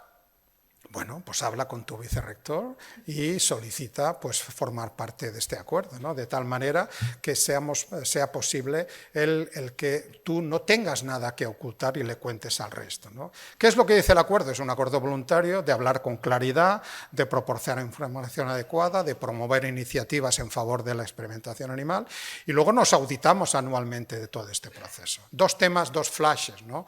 Os lo he dicho antes, ¿no? Temas de bioseguridad. Usted quiere trabajar con el virus de la gripe española, usted necesita un nivel 4 de seguridad. Usted quiere trabajar con el coronavirus SARS-CoV-2, usted necesita un laboratorio de nivel 3. Usted quiere trabajar con el virus de la inmunodeficiencia humana, pues puede hacerlo con el nivel 2. O usted quiere trabajar con el virus de la gripe, el gripe estacional, pues usted puede hacerlo con un nivel 2, etc. Tienes que tener los niveles adecuados. Y lo mismo con los organismos modificados genéticamente. Somos muy restrictivos en la Unión Europea, los de nivel 1, nivel 2, nivel 3, nivel 4, en función de los posibles riesgos para la salud humana y el medio ambiente. Y aquí os debo decir que tenemos un problema en Europa, ¿no? Y mis compañeros de biotecnología vegetal estarán de acuerdo conmigo. Yo tengo mi corazoncito de planta, yo hice la tesis en plantas, ¿no? En biología molecular del maíz, luego pasé a ratones, hicimos una de las primeras plantas transgénicas de tabaco con genes de maíz en los 80, ¿no? Y claro, resulta que somos la única región del mundo junto con Nueva Zelanda que estamos bloqueando estos nuevos desarrollos biotecnológicos, ¿no? Esto es como ir por la autopista A2 dirección Zaragoza, pero vamos por el sentido contrario, ¿no? Y decimos, pero ¿cuántos coches que están equivocados? ¿No será nosotros que estamos equivocados? ¿No será nosotros que tenemos que adoptar y abrazar estas nuevas tecnologías que 20 años después de que saliera la normativa hemos demostrado que son seguras? Basta ya de bloquear, ¿no? Estamos comprometiendo la innovación y el desarrollo de nuestras empresas de biotecnología. Tenemos que ser conscientes que las empresas se van a ir a otros países, van a producir estos productos en otros países y nos los van a vender a nosotros en Europa. Y en Europa, más allá de ser consumidores, podríamos haber sido productores y no lo vamos a ser, ¿no? ¿Por qué os lo cuento todo esto? Porque los jóvenes sois los que también tenéis algo que decir. Porque cuando nos dicen para ir a votar al Parlamento Europeo, ¿para qué sirve el Parlamento Europeo? Pues para tomar este tipo de decisiones, ¿no? Hay que preguntarse, ¿a quién voy a votar yo? ¿Cuál es la idea que tienen respecto a este tipo de cuestiones, ¿no? Tengo que hablaros de inteligencia artificial y robótica porque esto es algo que nos ha explotado desde el noviembre del 22, ¿no? Os preguntáis, ¿qué hacíais antes del noviembre del 22? Y después, ¿qué pasó en noviembre del 22? Pues que apareció ChatGPT, ¿no? Apareció ChatGPT y nos volvimos todos locos, ¿no? Y bueno, pues en robótica hay diferentes modelos que han aparecido, ¿no? No sé si conocéis a Pepper. Pepper es uno de los primeros robots que interactivos, lo hizo un banco japonés, tiene un aspecto muy agradable, yo lo he visto en Tokio funcionar, tiene una tableta, habla todos los idiomas, lo encontráis también en museos y en centros comerciales, es bastante empático, sirve también para dar conversación a personas mayores o a personas con autismo, con lo cual también tiene sus aspectos éticos, pero en general no produce demasiado rechazo, ¿no? Esto es otra cosa, este es Spot. Y esto, si habéis visto Black Mirror, pues algún episodio pues os suscitará, porque ahora os voy a volver a hablar del doble uso, ¿no? Claro, este es un robot que puede, después de un derrumbe, de un terremoto, de un bombardeo, puede buscar víctimas entre los escombros, ¿no? Y esto es muy útil, ¿no? Pero también puede infiltrarse detrás de las líneas enemigas y depositar una bomba, ¿no? Por lo tanto, ahí tenemos un doble uso que también tenemos que ser conscientes, ¿no? En noviembre 22 OpenAI lanzó su ChatGPT, pero después de ChatGPT han venido todas las diferentes aplicaciones, ¿no? Claro, estas aplicaciones básicamente hay que usarlas, ¿no? El mundo se va a dividir entre los que usen la inteligencia artificial y los que no, y los primeros van a tener siempre ventajas. Y aquí básicamente no podemos no usarlo. Lo que pasa es que hay que usarlo adecuadamente. Sabéis que Europa es la primera región del mundo que tiene una legislación al respecto, ¿no? Lo que quizá no sabíais, fijaros cuando se publicó la ley. Se publicó el 8 de junio del año pasado. ¿Qué pasó el 9 de junio? El 9 de junio votamos el nuevo Parlamento Europeo. Fue la última legislación que se pasó del último Parlamento Europeo. No sé si con el nuevo Parlamento hubiera salido esta legislación. Es una legislación compleja porque estamos legislando de algo que está en evolución y es una legislación que tiene diferentes puestas en vigor, ¿no? Por ejemplo, en febrero de este año ha entrado en vigor la normativa que prohíbe el uso inadecuado de estas herramientas, ¿no? El que alguien se apropie de mi imagen y me ponga mi imagen en una actitud, en una situación que no es real o que use mi voz para decir cosas que yo no he dicho. Esto, sabemos que esto ocurre, sabemos que hay aplicaciones que lo hacen, los deepfakes, y esto evidentemente ahora está regulado, ¿no? Nature en el año 23 se preguntó pues, cuáles eran los impactos positivos. Vamos más rápido, podemos encontrar patrones, es más fácil, tenemos más tiempo para hacer otras cosas, pero impactos negativos. Estas herramientas están combinadas a sacar patrones, sí o sí, incluso cuando no hay patrones. Y entonces vamos a encontrar correlaciones que no existen, ¿no? Y la inteligencia artificial va a ser tan buena lo que nos va a proveer en función de los datos que usamos para entrenarla, ¿no? Todos nos acordamos de Dr. Watson, ¿no? Que fue una inteligencia artificial que lanzó IBM en su momento, pero que se nutrió esencialmente de historiales clínicos de personas anglosajonas. Y cuando se ponía con personas de origen asiático, afroamericano, hispano, pues evidentemente fallaba porque no tenía todos los datos, ¿no? Con lo cual va a ser más fácil hacer el fraude. Yo le puedo decir a esta inteligencia, prepárame 2 series de datos, una control y otra experimental, cuya media sea tal y pascual, que tengan una desviación típica tal y pascual y que tengan una diferencia estadísticamente significativa de P0,021. Y va a construir los datos y esto va a ser matemáticamente correcto y no va a haber nadie que pueda demostrar que esto es incorrecto, pero me acabo de inventar esta gráfica, me acabo de inventar, con lo cual cuidadito con la utilización negativa, ¿no? Tiene beneficios esta inteligencia artificial generativa, muchos, ¿no? Pero también tiene problemas, ¿no? Por lo tanto, tenemos que ser conscientes, ¿no? Para acabar, quisiera referirme en estos 15 minutos que me quedan hasta las 11, que tenemos una pausa de café, creo, un poquito antes, por si hay alguna pregunta. No todo está escrito. Los comités de ética que tenemos que evaluar estas cosas, pues no hay un libro de instrucciones que diga usted, cuando le presenten este proyecto, pues tiene que hacer esto. Pues no, ¿no? Uno de los profesores de bioética que tuve, Javier Gaffo, ¿no? Sabéis que en España hemos tenido grandes bioeticistas, ¿no? Javier Gaffo, de la Universidad Pontificia Comillas, es uno de ellos. Diego Gracia, de la Universidad Complutense, son otros. Son 2 personas que tienen sendos textos de bioética que os invito a leer, y otros. Javier Gaffo decía que la buena ética empieza con los buenos datos. Es decir, que cuando tengamos que hacer un posicionamiento ético, donde tengamos que dilucidar sobre la moralidad de una actuación, si está bien o está mal, de acuerdo a nuestro código de moral, lo primero que tenemos que hacer es entender científicamente ese experimento, ¿no? Porque los experimentos continuamente nos están sorprendiendo, ¿no? Y aquí veis una serie de experimentos que os voy a hablar para que veáis que estamos en frontera, ¿no? Quimeras. Claro, las quimeras no son híbridos. Las quimeras son organismos que tienen partes genéticamente distintas, incluso de organismos distintos. Claro, uno piensa esto, pues esto que tiene que ver con la biología. Pues de repente aparece este embrión de cerdo, es un cerdo genéticamente modificado para que no desarrolle un primordio de riñón, pero cuando es embrión se le inyectan células troncales pluripotentes embrionarias humanas. humanas que son capaces de colonizar ese primordio de riñón, y de hecho el riñón, en este caso el 50% de sus células, son de origen humano. ¿Un cerdo que tiene un 5% de células humanas sigue siendo un cerdo? Pues probablemente sí, pero sí tiene un 25% de células humanas. Y esas células humanas colonizan el cerebro, y sí colonizan las gónadas. ¿Cuándo ese cerdo pasa a tener un estatus moral compatible con el que le damos al resto de los seres humanos? Esto no lo hemos resuelto, ¿no? Claro, la idea detrás de todo esto es tener piaras de cerdos, cada uno de ellos con órganos distintos. No sé si habéis visto la película de Michael Bay, La Isla, en la cual habían pues estos clones, ¿no? Ahí hacen un truco temporal, claro, para tener un clon de una persona de 40 años, caramba, es que necesitas 40 años para llegar a tener 40 años, ¿no? Ellos hacen una especie de truco que dicen, no, chimpum, ya nacen ya los clones con 40 años, ¿no? Esto no es posible, ¿no? Pero básicamente esto que puede parecernos una buena idea, nos tiene que hacer reflexionar. Ninguno de estos cerdos que sepamos ha llegado a término. Todas las gestaciones se han detenido precisamente porque no queremos abrir la caja de Pandora, precisamente porque no sabemos todavía cuál es el estatus que le tenemos que dar a estos animales y qué porcentaje, ¿no?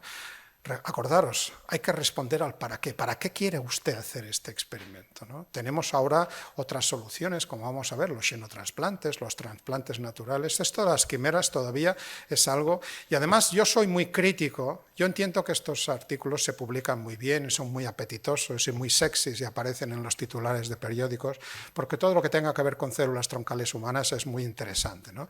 Pero yo discrepo de estos artículos en el sentido de que todavía nos queda mucho trabajo por hacer en quimeras rata-ratón. Podemos combinar dos especies de roedores y podemos hacer muchos experimentos básicos, de ciencia básica, con estas especies que suscitan menos problemas éticos antes de meternos en el berenjenal de utilizar células troncales humanas, ¿no? Pero hay quien lo ha hecho y tiene una buena respuesta para qué. Este es Sergio Pasca, de Stanford.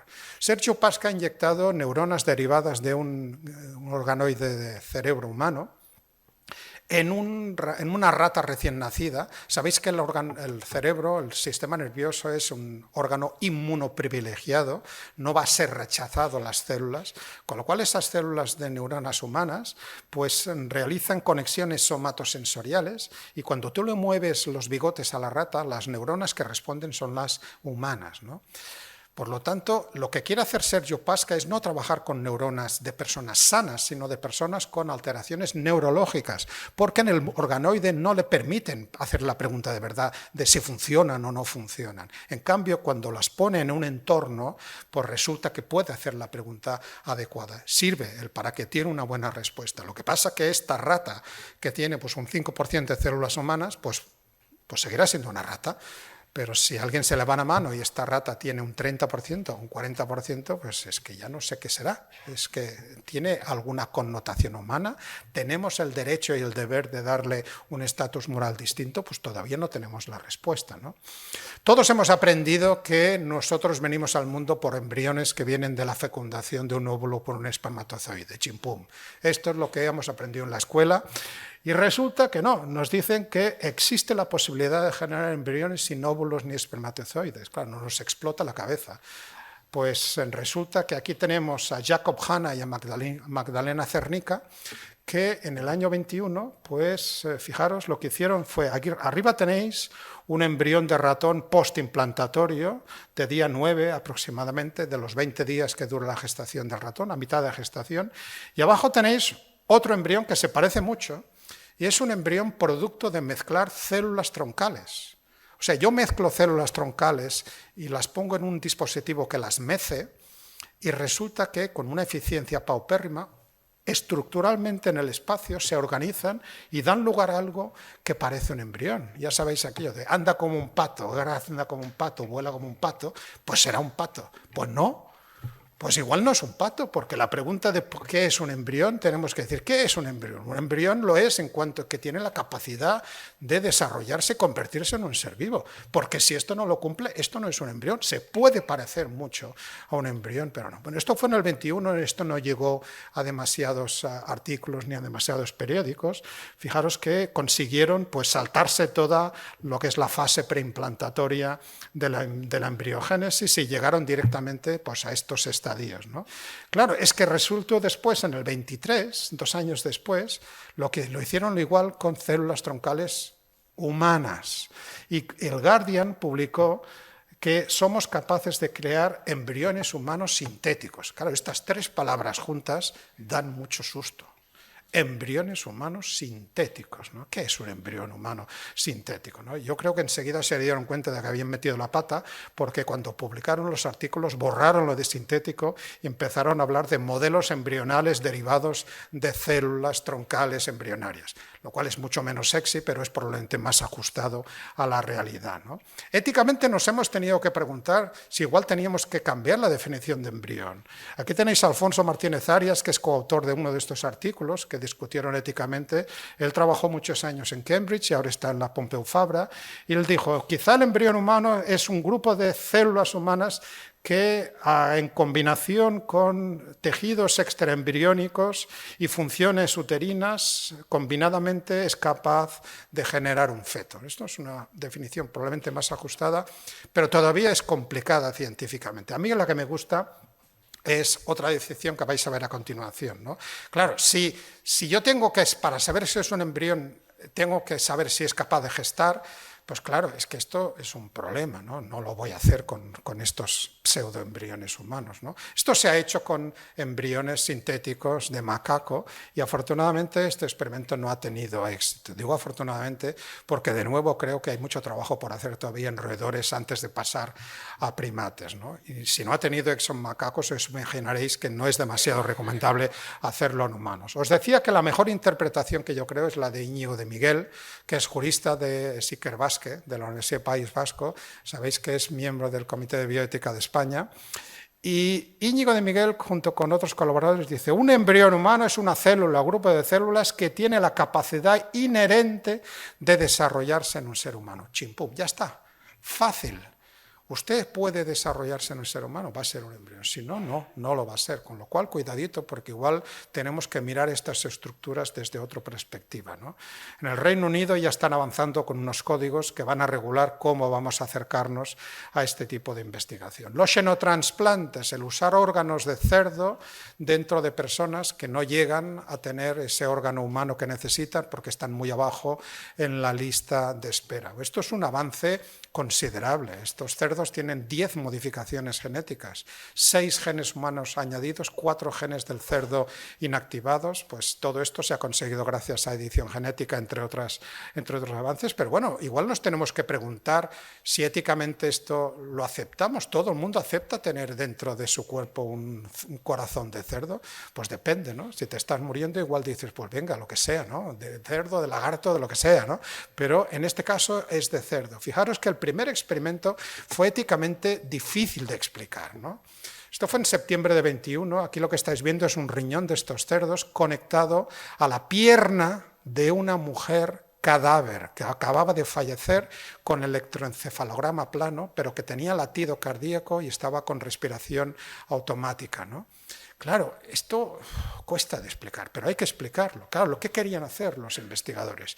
Tras muchos años de hacer estos experimentos con primates no humanos, querían ver si el riñón conectado a la circulación sanguínea humana era capaz de hacer lo que hacen los riñones. ¿Qué hacen los riñones? Orina. Y durante las 50 horas que estuvo conectado, ese riñón hizo orina y no fue rechazado. Esto fue la primera vez que se puso en contacto uno de estos riñones de xenotransplantación con un cuerpo humano. En enero de 22, a vuestra derecha tenéis a David Bennett con esta sonda nasal, David Bennett tenía una cardiomiopatía muy importante, era incompatible con la vida, tenía muchas comorbididades. Esta persona no era un buen candidato. Sabéis que los corazones van muy caros, es un lujo el tener un corazón de otra persona, por lo tanto los médicos se aseguran de dárselo a quien tiene más posibilidades de aprovecharlo. Esta persona no lo iba a aprovechar porque probablemente iba a fallecer de otras cosas, ¿no? Y por eso quizá la FDA lo autorizó, ¿no? Y falleció 2 meses después porque con el corazón los investigadores le introdujeron unos citomegalovirus que no sabían, y ahora sí que lo saben, claro, porque tú introduces un corazón de cerdo que está modificado genéticamente, pero das drogas inmunosupresoras. Por lo tanto, esa persona tiene su sistema inmunitario deprivado y si tiene un citomegalovirus, pues ya está el festival. Y efectivamente esa persona falleció por esto, ¿no? Hay una derivada ética que es poco conocida, que también tenéis que preguntaros, ¿no? Esta es la primera vez que una persona recibió un órgano de un cerdo y pudo consentir. Pero David Bennett no era una persona normal. David Bennett, no sé si sabéis, era un asesino. Había acuchillado a otra persona y había pagado por ello más de 10 años en la cárcel y había salido de la cárcel. Y uno se pregunta, ¿se autorizó a esta persona porque era una persona que había causado un problema a la sociedad y para resarcirse esta persona pues resulta que fue la primera persona que recibió este corazón? ¿O esto no tuvo nada que ver, ¿no? Bueno, los doctores dicen que ellos no tienen nada que ver con esto, ellos les llega un paciente y lo tratan de la mejor manera. Pero ahí os dejo esta reflexión, ¿no? George Church se ha propuesto desextinguir el mamut lunado, el mamut lanudo. ¿Cuál es la primera pregunta que os viene a la cabeza cuando os enseño esto? ¿Para qué? Fijaros, otra vez, ¿para qué? ¿Para qué demonios usted quiere desextinguir un animal que se extinguió hace 4.000 o 10.000 años, ¿no? Él tiene una respuesta, ¿no? Él tiene una respuesta. Fijaros, él dice, yo no quiero desextinguir uno, quiero desextinguir centenares o miles. Quiero tener mamuts que estén paseándose por la tundra siberiana y estén apisonando el terreno, impidiendo que los gases de efecto invernadero salgan y que se descongele el terreno. Él lo que quiere es desextinguir los mamuts porque quiere combatir nada menos que el cambio climático. Ahí es nada. ¿Vale? Bueno, en fin, ahí está. Lo que pasa es que cuidadito con George Church, que no da puntada sin hilo. Todo lo que ha dicho hasta ahora lo ha cumplido, con lo cual habrá que seguirle muy de cerca. Pero veis que este es un experimento de puedo hacerlo a partir de células de elefante asiático, que es el evolutivamente más próximo, pero igual tengo que tener más explicaciones. Cuando trabajamos con CRISPR, pues tenemos pues, los imperativos éticos, ¿no? Es decir, si puedo curar a una persona, pues tengo que curar a esa persona y no hay discusión. Nos puede parecer una idea curar un embrión que tiene una mutación que si lo implantara daría lugar a un niño o una niña con una enfermedad. Nos puede parecer esto una buena idea, pero os he dicho que no puedo modificar el genoma de la descendencia porque España firmó el convenio de Oviedo. Por lo tanto, esto está en ámbar porque no podemos hacerlo. Y lo que espero que estemos todos de acuerdo, semáforo rojo, es no utilizar estas herramientas de edición genética para curar, sino para mejorar, para adquirir capacidades adicionales en el ejercicio de la libertad absoluta de cada cual. Hay una corriente filosófica del transhumanismo, es que nos recuerda de que hay gente que quiere ser superhombre, supermujer, ¿no? George Church tiene una lista, o tenía, porque ya la ha retirado, se dio cuenta de que había sido pues, capturada por los transhumanistas, de una serie de genes que si los mutamos tenemos propiedades adicionales. Entre ellas está el gen de la miostatina y el gen CCR5, ¿no? Aquí tenéis un biohacker, un biopirata, Josiah Sainer, que él lo tenéis subida en una serie de Netflix que se llama Selección Antinatural, os recomiendo que la veáis, son 4 episodios. Lo que quiere hacer Josiah Sainer en el ejercicio de su libertad absoluta es inactivar la miostatina. ¿Qué es la miostatina? Es un regulador negativo de la proliferación muscular. Regulador negativo de proliferación muscular. Si lo elimino, desarrollo más músculo, ¿no? Claro, esto ocurre en la naturaleza, ¿no? Esta es la raza belga azul, que es gastronómicamente muy interesante, pero nadie le pregunta a este buey cuál es su bienestar, los problemas cardiovasculares que tiene, el hecho de que tiene que nacer por cesárea y no por el canal vaginal, etcétera, etcétera, con lo cual hay muchos problemas. Otro de los genes de la lista de George Church Porque este señor dijo que, ¿por qué os sorprendéis? Y yo lo que he hecho ha sido seguir lo que me habíais dicho que tenía que hacer. He Jiankui, en noviembre de 2018, decidió inactivar el CCR5. El CCR5 es el receptor que usa el virus de la inmunodeficiencia querida que causa el SIDA para entrar en los linfocitos, ¿no? Él decía, elimino el CCR5 y ya elimino la capacidad de infectarme por SIDA, ¿no? Pero ¿alguien se cree que este receptor está ahí para que entre el virus del SIDA? ¿No será que este receptor está ahí porque es parte de nuestro sistema inmunitario y es el virus de la inmunodeficiencia que usa esa puerta para entrar? ¿No será que no podemos eliminarlo así tan tranquilamente porque nos vamos a cargar una función del sistema inmunitario? Efectivamente, esto fue lo que sucedió. Él modificó, falseó las aprobaciones del Comité de Ética, falseó sus conversaciones con las familias, nacieron 3 niñas que no deberían haber nacido, en fin, un desastre. Él acabó en la cárcel, que es donde tendría que haber acabado, pero como suelo decir yo, la pasta de dientes salió del tubo, y una vez sale del tubo ya no la podemos volver a meter, y esto propició que aparecieran una serie de informes y de recomendaciones sobre el potencial uso de la edición genética en embriones, que nos han permitido reflexionar sobre ello, sabedores ahora de que hay alguien que ha hecho este experimento que no debería haberse realizado. Estas son las recomendaciones de la Organización Mundial de la Salud, etcétera, ¿no? Un par o 3 de ejemplos de biotecnología para acabar, ¿no? Resulta que en Estados Unidos, pues en Florida les gusta comer buena carne, ¿no? Buena carne de razas de bovino que se crían en estados más fríos, como en Minnesota. Porque claro, la vaca de Minnesota, razas europeas, si las llevas a Florida, no aguantan el clima tropical y no sobreviven, ¿no?, de forma adecuada, ¿no? Pero tú puedes mutar esa vaca con el receptor de la prolactina. Fijaros que a vuestra izquierda la vaca tiene una piel como más resbaladiza, el slick, este fenotipo, que es el mismo fenotipo que tienen las vacas cebúes de la India, ¿no? Pero claro, la calidad de las vacas cebúes de carne es muy distinta. Ellos quieren la carne buena de la raza europea, pero en Florida, ¿no? En lugar de pagar por el transporte en trailers desde Minnesota a Florida, pues modifico a la vaca y me la llevo a Florida para que resista el calor. Bueno, ¿os preguntáis a quién beneficia esto? ¿Esto beneficia a la vaca o beneficia al ganadero o beneficia a la empresa? Este es el típico ejemplo de puedo hacer este experimento, pero igual no tengo unas buenas razones para ello. De la misma manera que si engordo terneros, en machos hay un 15% más de conversión de comida en carne. No me interesa engordar terneras hembras, me interesa engordar terneros machos porque por la misma cantidad de alimento tengo más carne, ¿no? Entonces, ¿qué hago? Pues Mendel me dice que al 50% me nacen machos y hembras.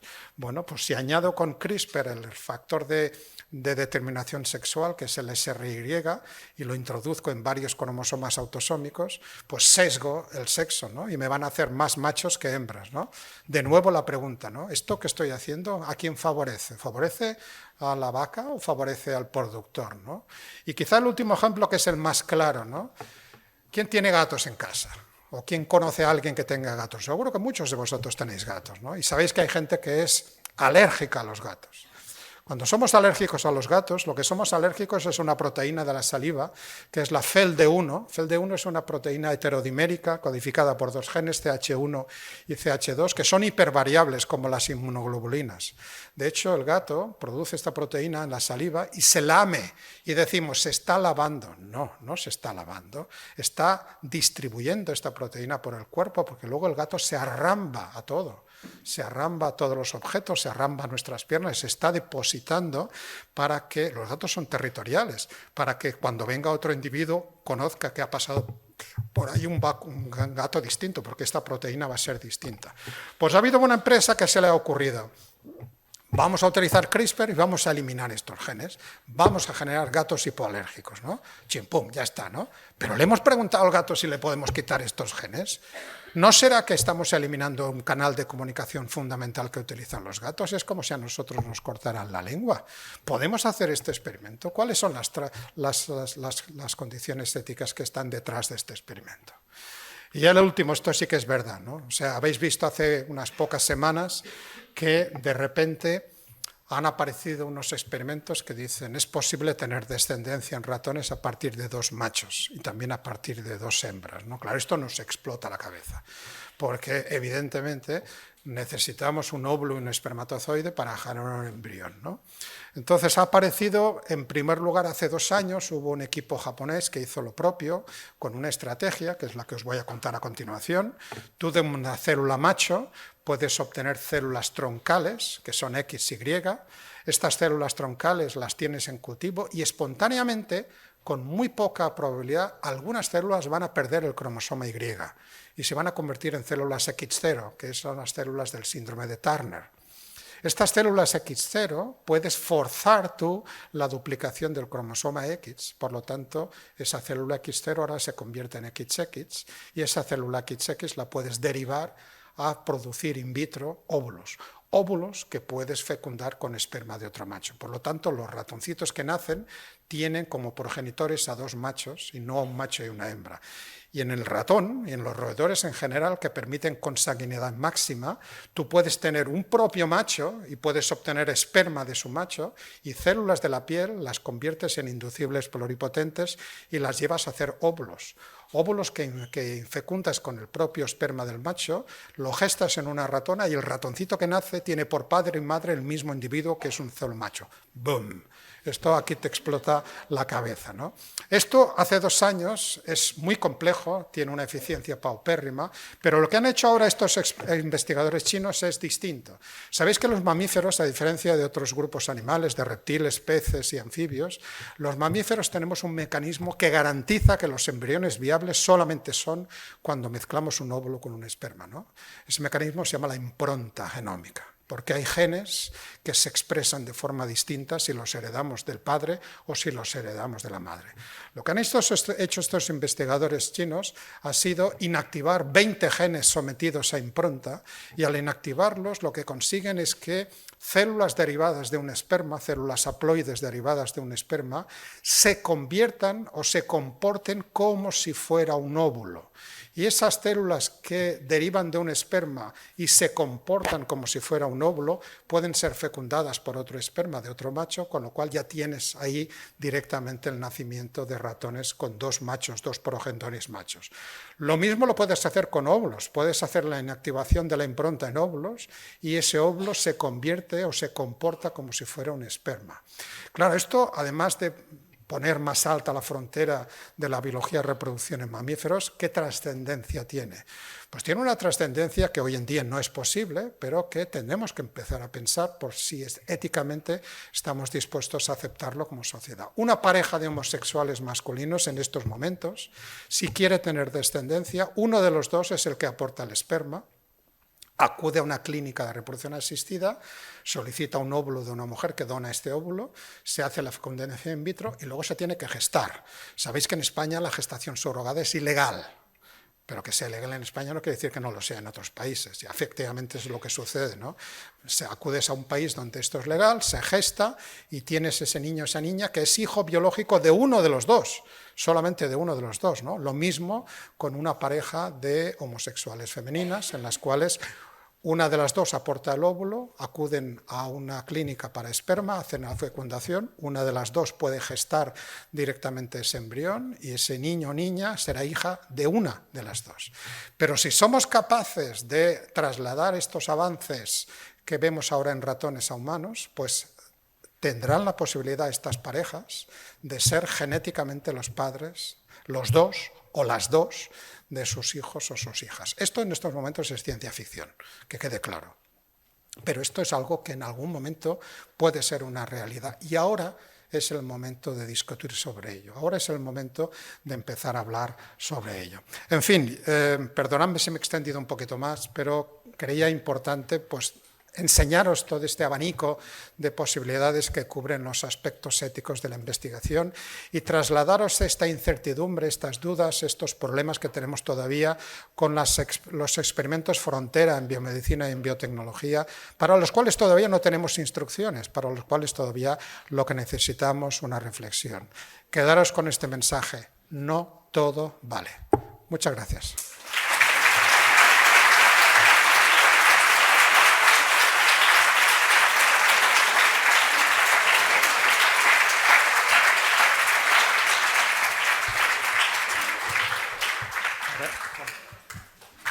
Muchas gracias, Luis. Yo creo que ha sido un lujazo tener a Luis aquí, la charla que nos ha dado.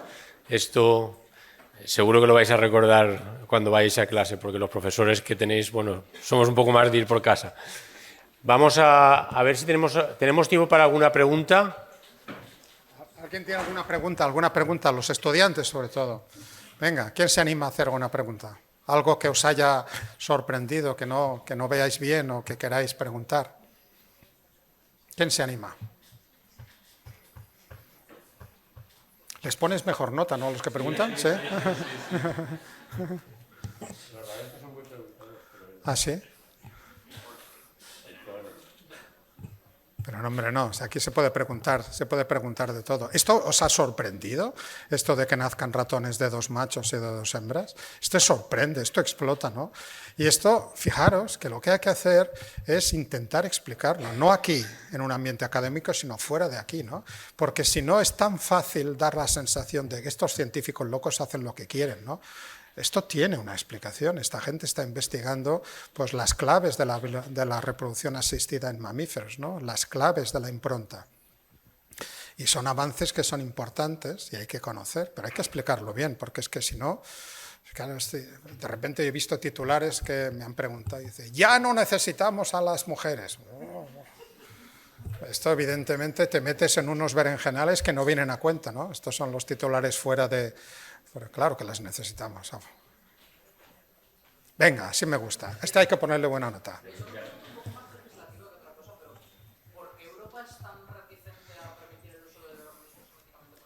Porque somos así.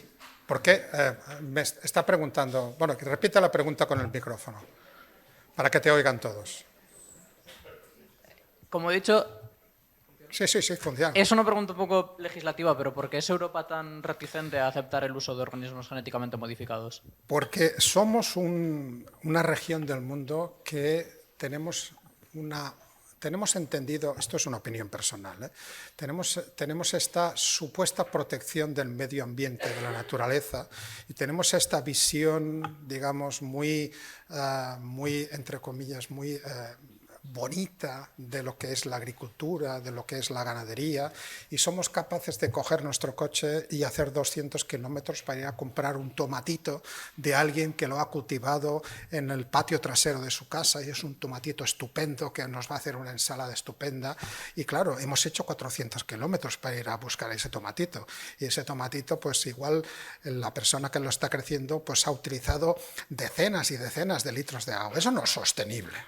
Eso no es sostenible, ¿no? Pero nos gusta ir a ese tomatito. Bueno, yo no estoy en contra de que alguien quiera cultivar y vender ese tomatito, pero ese no va a alimentar a las personas, no va a alimentar a la gente. Necesitamos variedades de tomate que hagan 2, 3 cosechas al año.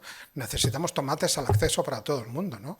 Entonces, lo que hemos hecho toda la vida ha sido utilizar la tecnología, incluso cuando no sabíamos que estábamos utilizando la tecnología. La mejora genética tradicional lo que ha hecho ha sido seleccionar caracteres adecuados. Lo único que hacemos ahora con estas tecnologías, que le hemos puesto el nombre de NGT, nuevas tecnologías genómicas, lo único que hacemos es acelerar el proceso, ¿no? El tomate justamente viene de un tomate silvestre que es un tomatito, parece una cerecita, ¿no? El Pimpinellifolium ¿no? Y resulta que si tú inactivas 6 genes, eres capaz de convertir ese tomatito en el tomate lustroso que te comes ahora. Claro, estos genes se han inactivado durante siglos. Tú puedes reproducir ahora esto en apenas 2 generaciones con las herramientas CRISPR, ¿no? ¿Por qué vas a eliminarlo, no?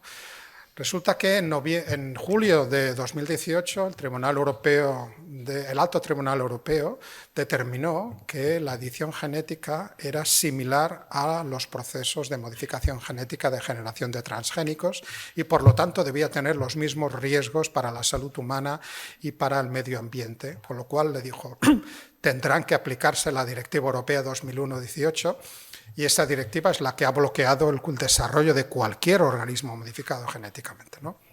Eso bloqueó el desarrollo de esta tecnología, ¿no? Lo que ha hecho la Comisión Europea con el paso de los años ha sido, pues el año pasado, pues producir una modificación que si se aprueba, que todavía no se ha aprobado, pues permitirá pues acceder a estas tecnologías, porque hay que negar la mayor. tras más de 20 años de esa directiva europea, no hay una sola planta modificada genéticamente que haya tenido problemas ni causado problemas de salud ni a humanos ni al medio ambiente. Y da igual lo que leáis y da igual las noticias que ponáis. Hay mucha noticia falsa por ahí que está haciendo, ¿no? Pero pensad que quien se frota las manos es el resto del mundo, porque tiene un mercado cautivo en Europa, ¿no? Sabe que va a producir para Europa porque Europa no va a permitir la producción de estas plantas mejor adaptadas, pero va a comprar toneladas de ellas, ¿no? De nuevo Groucho Marx, ¿no? Yo tengo unos principios, pero tengo otros, ¿no? No le voy a permitir a usted cultivar, pero voy a mirar para otro lado y van a venir toneladas de esa soja modificada genéticamente, que por cierto es la única que prácticamente se produce en todo el mundo, ¿no? En fin, estas son las cosas que hay que reflexionar, y cuando uno le convocan a votar en los parlamentos europeos, es ahí donde se toman esas decisiones, ¿no? Entonces creo que es una buena reflexión, porque si no, lo que estamos haciendo, estamos perdiendo mucha competitividad, porque las buenas ideas, los buenos investigadores e investigadoras están en todos los países, y lo problemático es que aquí en España pues estas ideas que pueden convertirse en innovación empresarial pues no pueden concretarse en empresas aquí, y estas empresas que quieren aplicar estas tecnologías de última generación se tengan que ir, ¿no? Tenemos el caso de Francisco Barro, que lo conocéis, Francisco Barro, del Instituto de Agricultura Sostenible de Córdoba, del CSIC. Él ha generado un trigo que tiene un bajo contenido en gliadinas. Las gliadinas son los componentes del gluten. Un trigo sin gluten es un trigo estupendo para las personas con celiaquía, ¿no? Claro, tú explicas esto y además es un experimento complicadísimo. El trigo tenéis que saber que es hexaploide, ¿no? No es como nosotros somos diploides, es muy complicado esto, y lo ha conseguido, ¿no?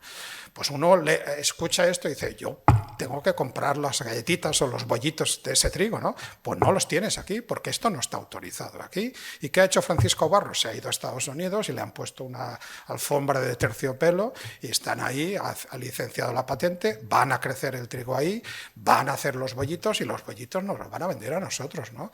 Entonces, pues yo creo que en algún momento vamos a tener que reflexionar. Esto es un tema que ya supera la parte científica y nos metemos directamente en un tema económico, social, político, pero es importante. Más cosas.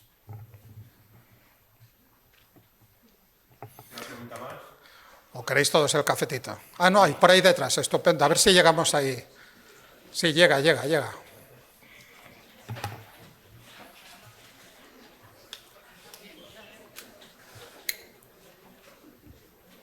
Primero de todo, muchas gracias por su ponencia, ha sido muy interesante, me ha gustado mucho. Y a mí me ha parecido muy interesante el tema de las quimeras, los ejemplos que has sacado. Yo la verdad que no conocía ello, y la pregunta que has planteado, hasta qué punto podemos considerar lo que es un animal o cuando empieza a ser un ser humano, el porcentaje de células humanas.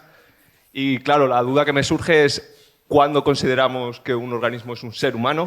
¿Es un organismo con el 100% de células humanas? ¿O qué dice la bioética acerca de esto? Te invito a ello, te invito a que pienses sobre ello, ¿no? Claro, si las células humanas pluripotentes que estás introduciendo, imagínate que colonizan las gónadas, y es un cerdo macho, ese cerdo macho hará esperma de cerdo y hará esperma humano. Y ese esperma humano, que en principio se va a comportar como cualquier otro esperma humano, lo puedes utilizar en fecundación in vitro y vas a generar un ser humano. Pero ese esperma viene de un cerdo, no viene de una persona, ¿no? Entonces, ahora en estos momentos se están deteniendo las gestaciones al inicio, cuando se desarrolla el sistema nervioso central, porque no está claro que estas células no colonicen. De hecho, está claro que colonizan tanto gónadas como sistema nervioso, ¿no? Y hay pocos países, Japón es uno de ellos, que permite el nacimiento de quimeras que incorporen células troncales humanas. Que sepamos, esto no se ha producido todavía, que sepamos, pero cuando se produzca, pues empezaremos a pensar en que una cosa es mezclar células de dos variedades de una misma especie, una con pigmentación, otra sin pigmentación, y nos sale un animal manchado, una quimera con partes pigmentadas y partes albinas.